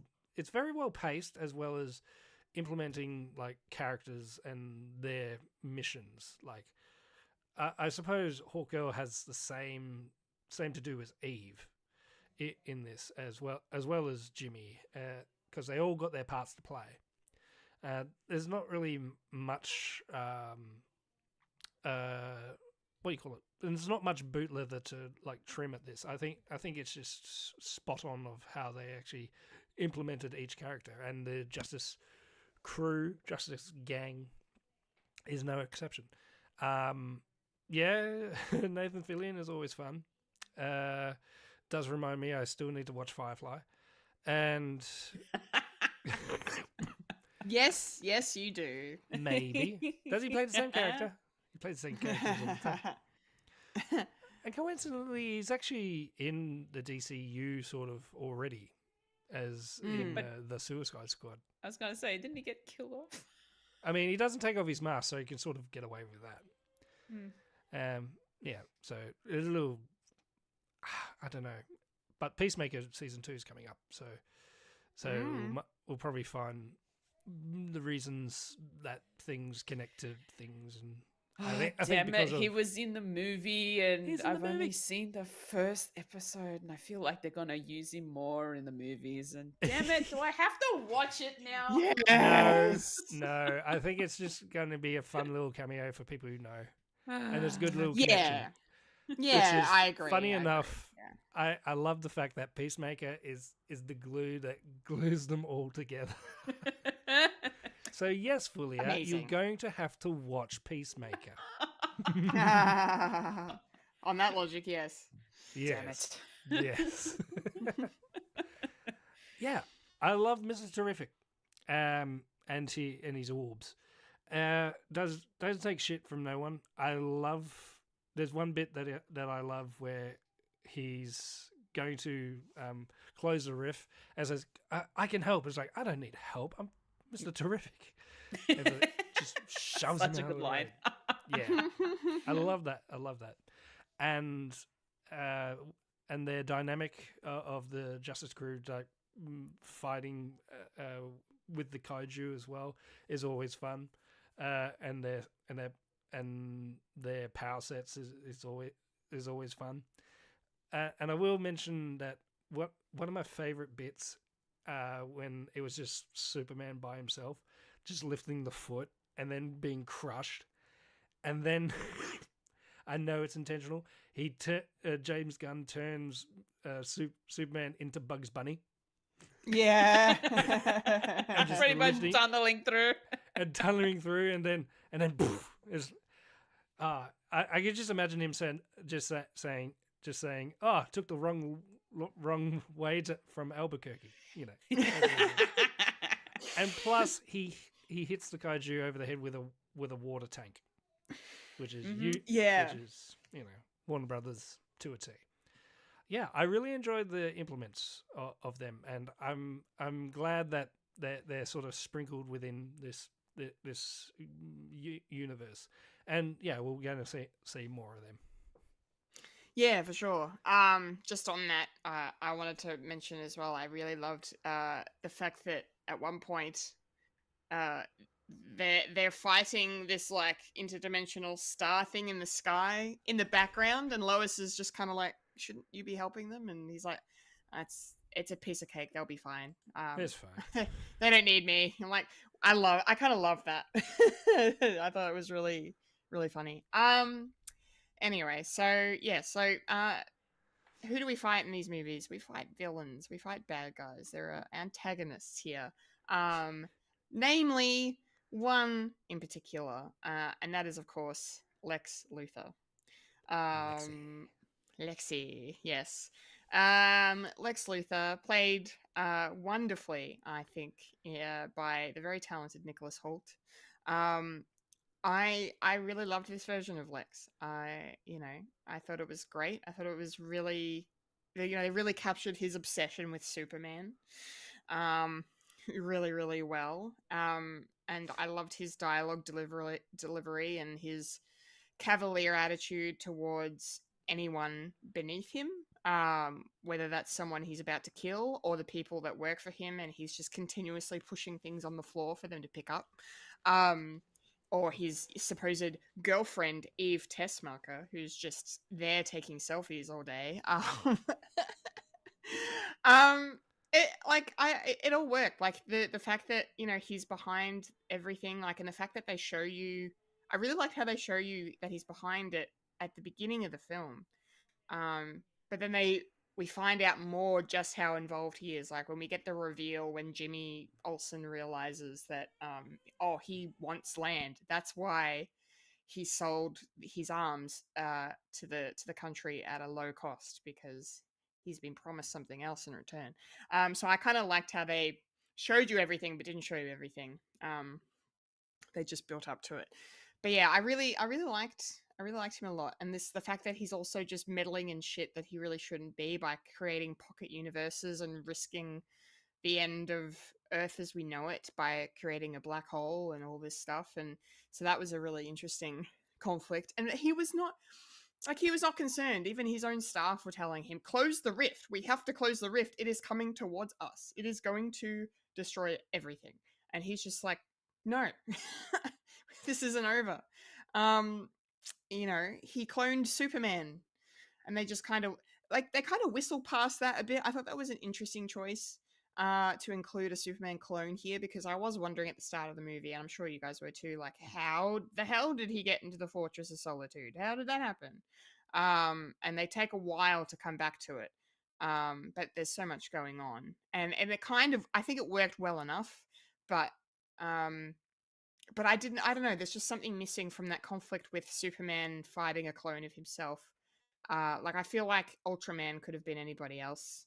I don't think it had to be a clone. I feel like they just made him a clone to probably just explain how Lex gets inside the fortress. I don't know if you guys feel the same about that. I'll ask you in a second, but that's, yeah. But it was fine. It made for a good battle scene with the two of them. And at least, the darker version of him had longer hair, so we could differentiate between the two of them as they're flying around. But yeah, no, I one of the scenes there's a couple of scenes of Nicholas Holt's Lex that I really liked. One was the scene where he executes that poor street vendor, Marley, because Superman won't answer his questions, and he does this whole Russian roulette thing. And then just the way he's just like, oh, that ended quicker than I thought it would. Like, whoa, okay. Like, I really like how Lex plays. Like, that's a cool Lex Luthor. He's playing everybody. He's playing both sides. Like, he's ingratiating himself to the media and the masses by going on TV and giving interviews and propagating his own agenda. But then behind closed doors, he's cold-blooded as hell. So I really think Nicholas Hoult nailed that for me. And I really liked in the final fight when he's up in the control room and he's shouting out the 1A and 25B and all that. Like he was playing chess. Yeah, it was interesting. I kind of like that as an approach of how to get someone fighting Superman, get the upper hand on them, I guess. Is brain versus brawn. Brain versus brawn, and outsmarting, using technology, using your brain, to figure it out.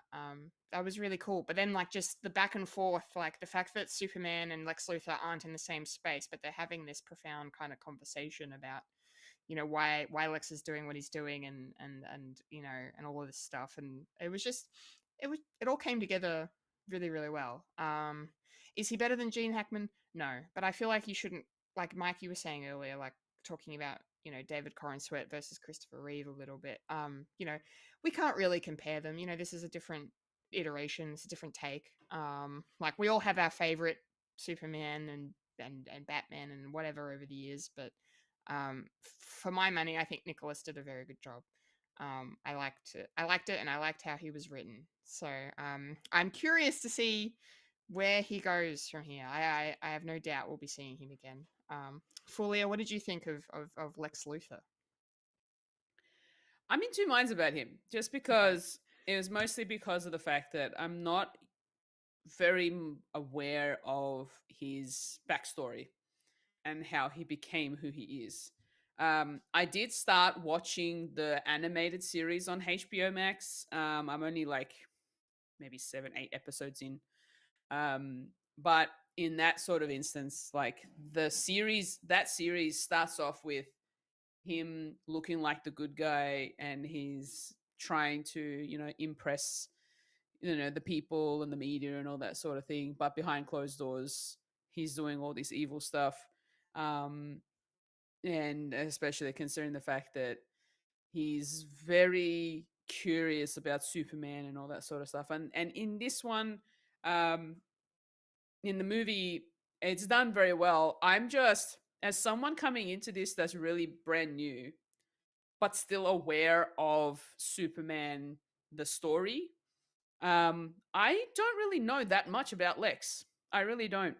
And I kind of wish that they sprinkled in a little bit of lore, like a bit of like a quick little, I don't know, flashback or something, just to give us an understanding of why he's so obsessed with Superman and all that sort of stuff. But we just jump, it just like throws you into the deep end.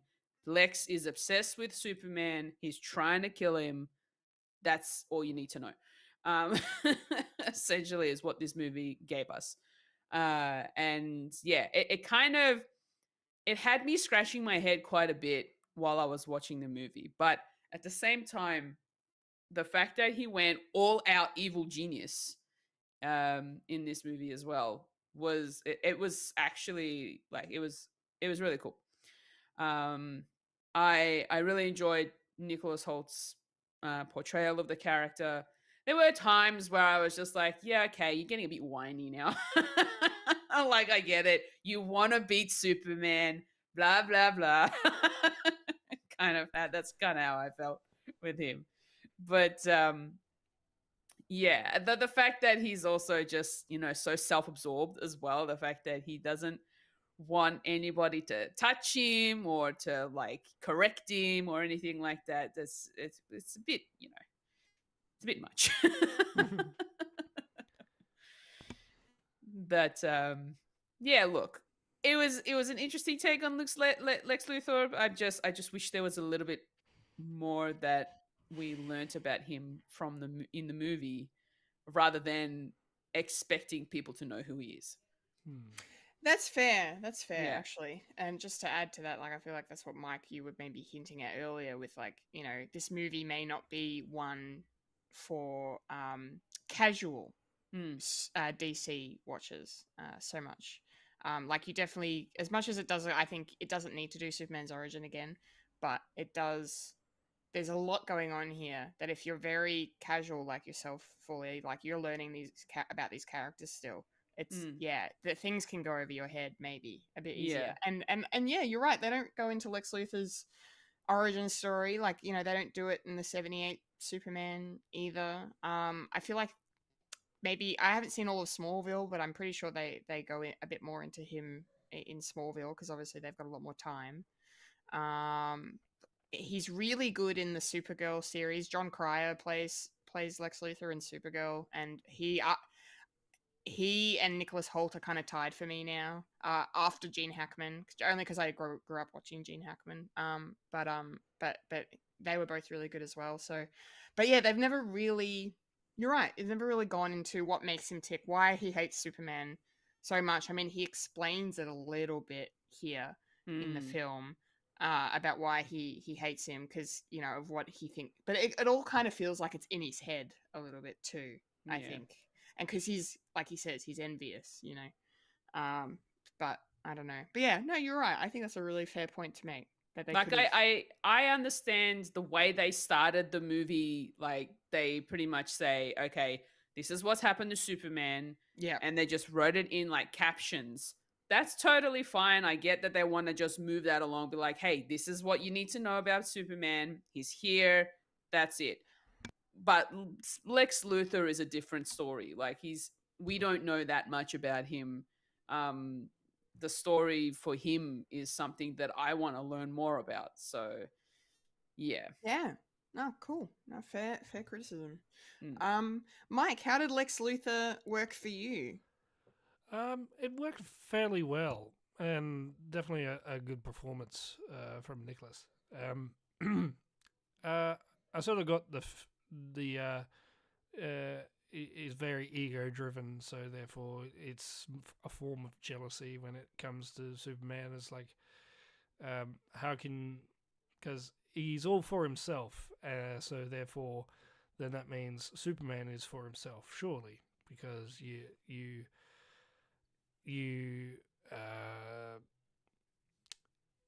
sort of give people like what you think as well. It's like, well, if I'm if I'm like this person, then this person should be this. Does protest too much, sort of thing. It's like, and we can't really trust him because he's an alien. He's powerful, and he doesn't trust Superman. And I can sort of get that, and just worried about the human race. I can sort of see, like, yeah, there's a thing, there is a sort of talking point of, could this be justified? But his actions isn't, and he feels like, because of who he is, genius, millionaire, tech savvy, therefore I should have all this stuff bequeathed to me, so therefore he does what he does for wanting his own sort of land. It's like, I'm going to be king. I'm going to be the Messiah. I'm going to be all this, and just to save humanity. And Superman's here is like, no, he's because people love him, and yeah, it's a form of jealousy. And I feel like I do like this portrayal of Lex Luthor. I haven't seen much about the sort of double sides of it, like what you were talking about, Fulya, of his front persona to the media. I mean, we sort of saw it with his news conference of with the Tucker Carlson sort of thing, where he's giving the speech about Superman's parents and the extra message. You sort of see that, but I think there should be a bit more to that. Kind of like what you were saying about a bit more bumbling Clark Kent. Need bumbling more Clark Kent. I can't talk. Yeah, I like the fact that he gets these just desserts at the end, and just getting ripped to shit with crypto. I don't know, maybe a little bit bridge too far. I mean, but it's Lex Luthor. He killed a person, and he has no remorse, so you can do whatever you want. Yeah, I can't really add too much. You said all I was going to say. I did like it. Yeah, he's good. Cool. Yeah. Well, we have some other characters we could just touch on briefly. I just wanted to quickly shout out Jimmy Olsen, played by Skylar Gazondo. I thought his scenes with Eve were hysterical. I hated that he was kind of dragging her along, just so he could get some info out of her, and but her like running up to him at the end of the movie with just like high pitched screaming, like, "Oh, we could be together now forever." But I think he gave this like little genuine smile that she didn't see right at the end there, and I thought that was kind of sweet. I can look over your weird feet. So yeah, I wanted to shout out Jimmy Olsen. Wendell Pierce, who played Perry White, was also really good. Like the whole "Don't call me Chief" was pretty funny throughout. I would like to have seen more of him. I think more time at the Daily Planet would have been nice. But yeah, I liked him a lot. But of course, Lois Lane. We've got to talk about Lois. Rachel Brosnahan nailed it, crushed it, perfect. I knew she'd be good the moment she was announced. I immediately was just like, perfect choice, like literally perfect. She really brought Margot Kidder to mind for me in her portrayal, but she did also make the character her own. Just the fiercely independent reporter that we all know and love. But like tossing up between her love for Superman or not love for Superman, like it. I kind of liked how they played the relationship between the two of them. I mean, outside of the that amazing interview scene, we've got this new relationship going on, and again, that's something we haven't really seen. Like we see Clark and Lois get together over a period of multiple films or multiple seasons of TV show, but we never really get dropped in on them when they've just started dating. They've been seeing each other for a few months and they're figuring things out. She already knows he's Superman. We've passed all of this. Like I liked that approach as just for something different.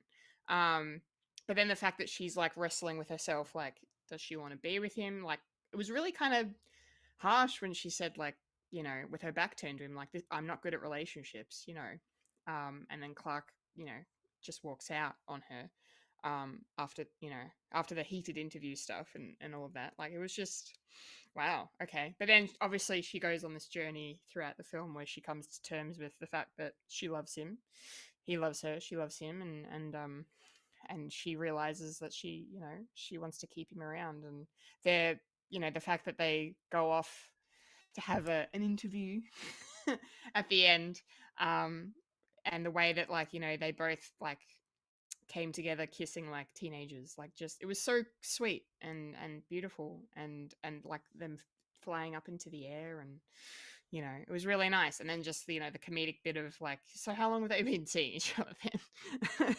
I thought that was pretty good too. But yeah, I loved Rachel's performance. Yeah, I think she did a really good job. What did you make of her, Fulya? Because you've seen her in Marvelous Mrs. Maisel, haven't you? So I have. yeah, so how did you like her as Lois? She did a really good job. I really loved seeing her play the role of Lois Lane. She is such a great actress. I really enjoyed her performance as Miss Midge Maisel in that show, and seeing her on the big screen as Lois Lane was really cool.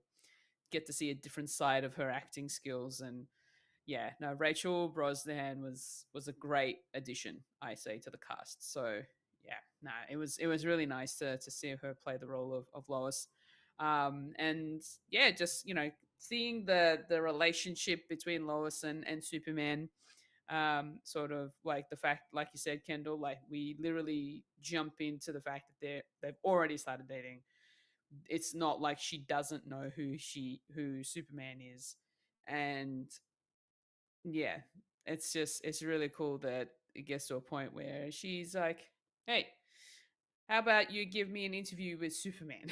She says, yeah, sure, why not? And then we see how that turns out. uh, so yeah, no, it was really cool to see Rachel in that role. So yeah. Yeah, absolutely. Mike, do you have any thoughts on our Daily Planet characters and Lois in particular? I did like Lois. With Jimmy, I like that they put in that he's a bit of a player, bit of a ladies' man. Yeah. Story is they actually put that in the comics because they didn't want that there was a little bit of gay panic between Jimmy and Clark, because for a time they were living together and they were bachelors. So they made, Jimmy bit of a catch, as they say, and especially with the little interns over there. It's like, oh, isn't he cute? And finally, Jimmy that's got freckles. Yeah. Yeah. Lois, I really enjoyed this version of Lois. It definitely does remind me of iterations that have seen of strong-willed and just having Clark just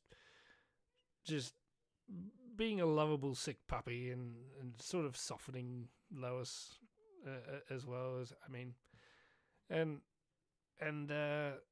they only interact only a couple of times in this film, but what we got sort of cements their relationship. I did enjoy the fact that we are dropped in like an already established relationship that's a little bit rocky because it's only been 3 months. I think they said, it's all in threes. 3 centuries, 3 decades, 3 months, 3 days, and 3 minutes when he got his ass kicked. I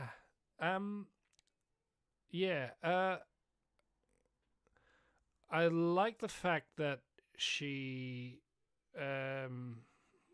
being the independent journalist that she is, she can do the groundwork when it comes to like investigating stuff, and I do like the fact that she is like the level-headed person within the relationship, and Superman Clark is the sort of more emotional side of his decisions, and that's why I like the interview scene so much.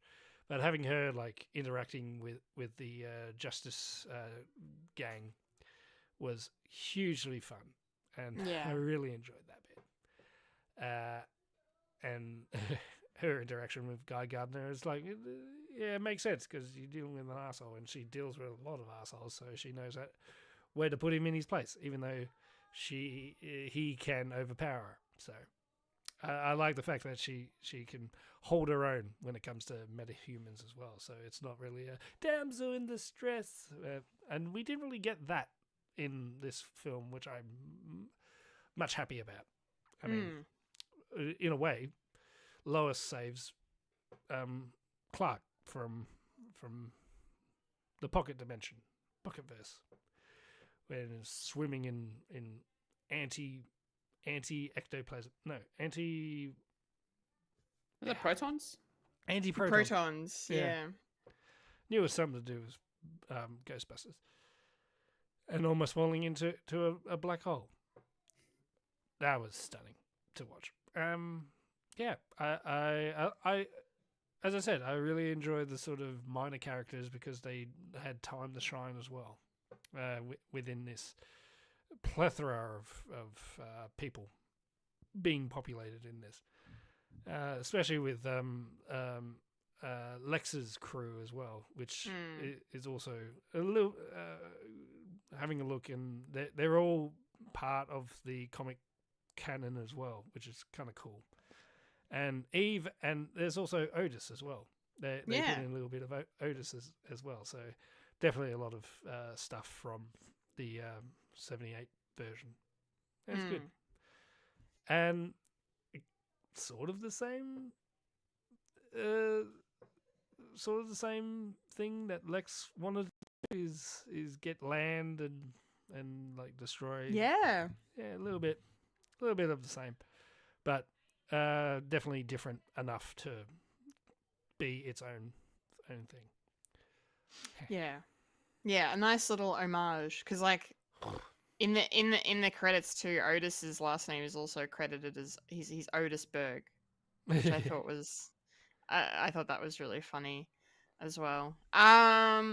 Yeah, I mean, there's a couple other characters we could touch on. I loved Metamorpho as well. Anthony Corrigan did a really great job as this character that was being used to help subdue Superman, but then like his kids involved, and then that was a really harrowing sequence, you know, through the Pocket Universe, and I think that was shot really, really well, and you know, for them trying to get the baby out and get them all out before everything closed up.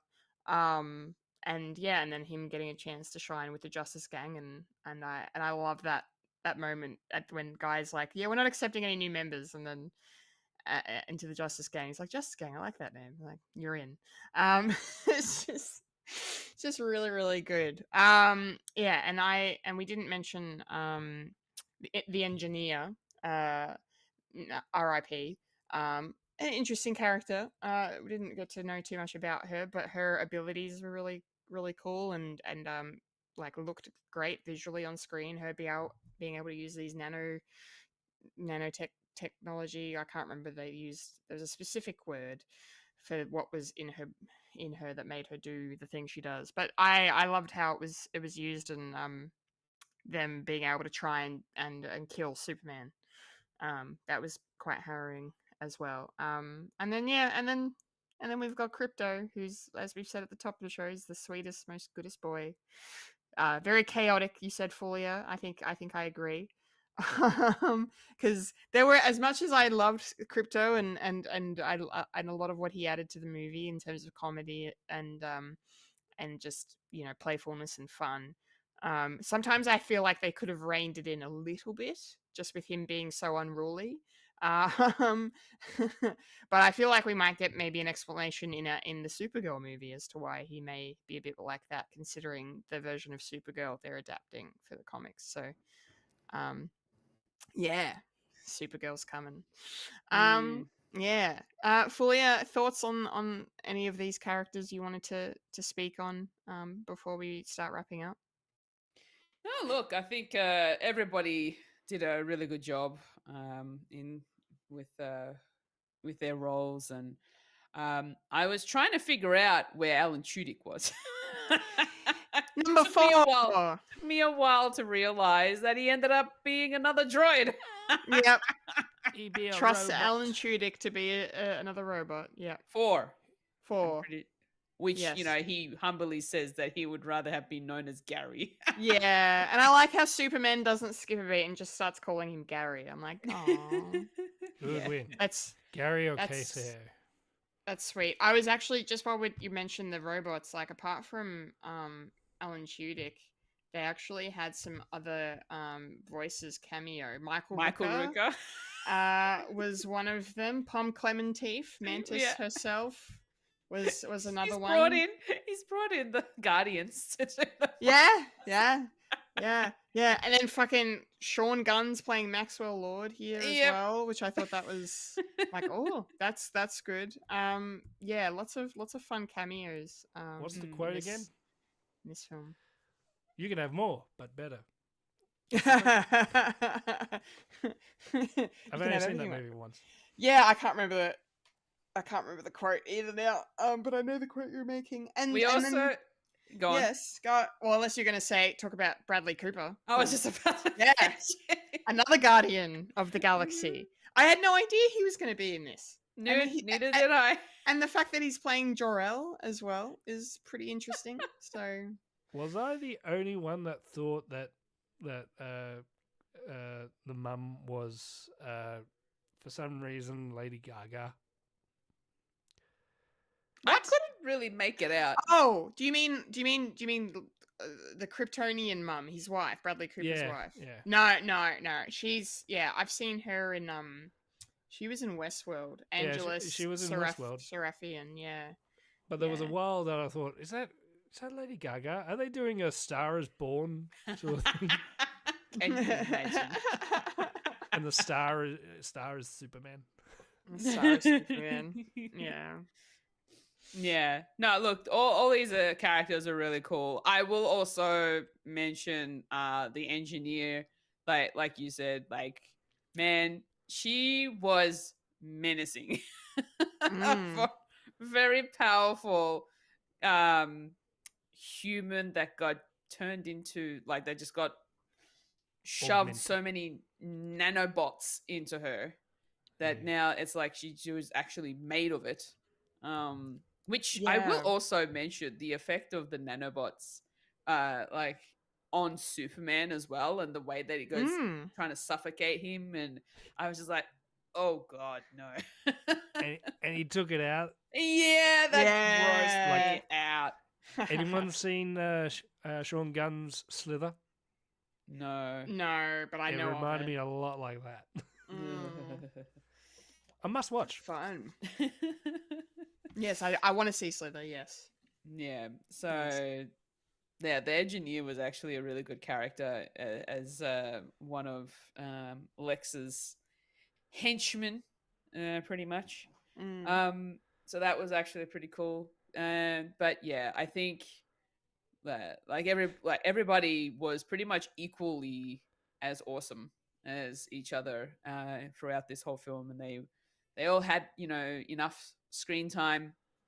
Some probably more than others, but it was still really fun to figure out who was who while watching the movie. Yeah, I will say to that just that, one of the concerns I had going in was like there's so many characters. How is, like, I know James Gunn is very good at balancing all of that, and I was really glad to see it paid off here. Like, there's only a couple of characters that, like, I think we've said that would have been nice to have a little bit more time with them and used a bit better, but I think on the whole, I think he did a very good job of every character kind of standing on its own and being memorable in its own way. So whoever cast this film as well did a great job too. So, yeah, absolutely. Yeah. Mike, any final thoughts on the rest of our supporting cast here? Yeah, I really enjoy the fact that James Gunn can pull from so much material and putting in like obscure sort of stuff. I mean, we've seen it with Taserface from the Guardians, and we've seen it with Polka Dot Man from the Guardians of the Galaxy, and this is no exception of having like background characters that are from the comics as well. And yeah, the engineer was a bit of fun. Her doing a handstand, then swapping like around, like having her hands become her feet and her feet become her hands. That was cool. Bit unnecessary, but I enjoyed it. It's like, now you're just showing off. And speaking of showing off, I did like Omni-Man, and a lot, like, I didn't really come into this like surprise, because people like been speculating that it is a clone of Superman because of his thing on his chest, and a lot of people were speculating as like, would it be really cynical if they actually got Henry Cavill as Omni-Man? Oh, that would have been something else. They definitely wouldn't have done that. But wow, what an idea! But I did like the one shot that I thought was very Zack Snyder, and I think it's paying homage to the Zack Snyder stuff, is when Superman was saving the little girl from those bottle tanks. Like, it's when there's a big explosion at the back, and he's sort of holding her in front of him, and it's like slow motion and then quick. It's very Zack Snyder. I like that. Characters. What was it? Yeah, I like Max Lord. Because Sean Gunn's got to be in there somewhere, and he's going to be in Peacemaker season 2. So you need to be watching that, Fulya. Yeah. Don't you roll your eyes at me. It's a good thing we're doing a video.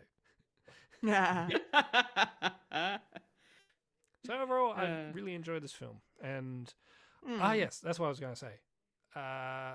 Ma and Pa Kent. Yes. I love the fact that they didn't do Pa's death. I think it would have added way too much of having that. But I did enjoy the sort of little heartfelt thing with Clark as well, being at the front and getting introduced to Lois, or was it Luann for the first time? Yeah. And I love that scene, and I teared up when he just said he's proud of his boy. So that is heartfelt, and that just proves that that scene connected to the last scene of you want to see your family is definitely an all throughout sort of James Gunn sort of thing of having your family. You can choose your family and not necessarily be part of the family that you have. It's a weird thing. It definitely reminded me of Yondu's doing he may be your father, but he ain't your daddy. Yeah. It's definitely that, like your surrogate dad. And yeah, even in Peacemaker as well, where Peacemaker is coming to terms with what his father is really like and that sort of thing. So yeah, so there's continuation with that.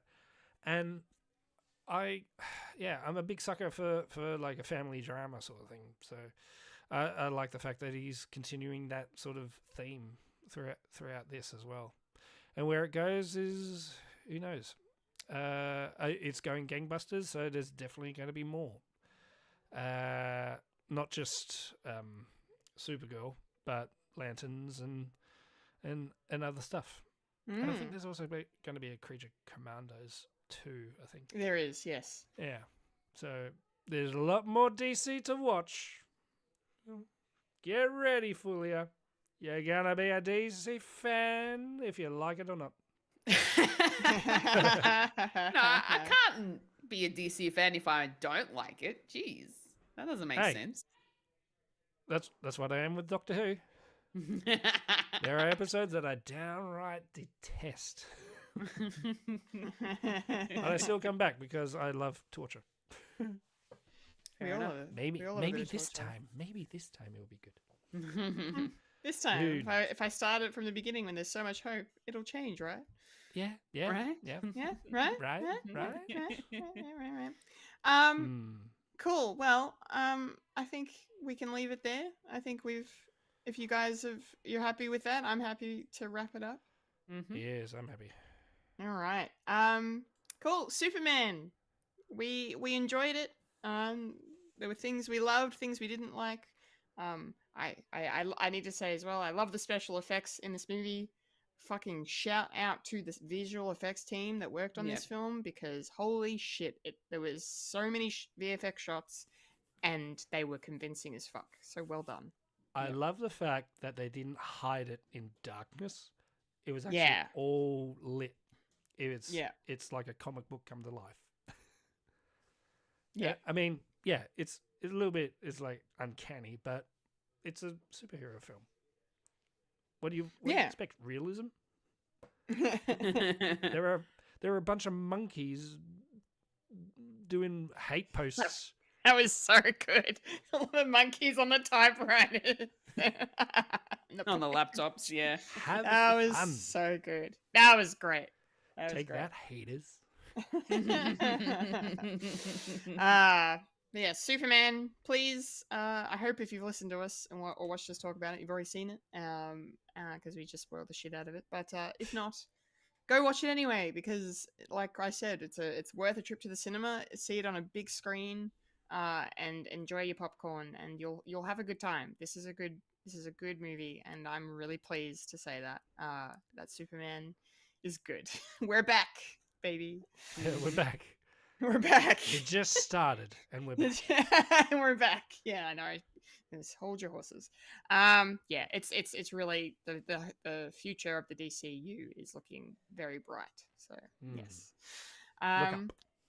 look up. Thank you, everyone, for watching and listening. That's Popcorn Culture. That's a podcast called Fred for this week, which means it's time to get out of here. Yes. A 1, a 2, a 3. And that was a podcast called Fred.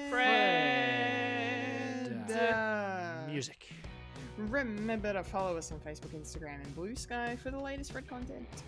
If you'd like to listen to Fred the Alien, you can find us on SoundCloud, Spotify, or Apple Podcasts. If you'd like to watch Fred the Alien, you can head over to youtube.com/Fred the Alien Productions. And if you're watching us right now, make sure to like the video, subscribe to the channel, hit the bell icon to be notified of future content. If you're watching us live over on Twitch, make sure to give us a follow on your way out. Twitch.tv/Fred the Alien Twitch. Hell yeah, I've been a Kendall Richardson. I've been a Fulya and Michael. And I'm a punk rocker. Yes, I am. A Michael. And you just experienced a podcast called Fred. Finally in sync. Yeah, remember to eat beef. Remember, Freddy lives, Loki dies, the Doctor is in, and Republicans and Democrats can all agree on one thing: Luther sucks. Yeah, Luther sucks. Yes, look after yourself and your mental health, everyone. Yes, True that. please do. Thanks for watching. Thanks for listening. Laters. And scene. And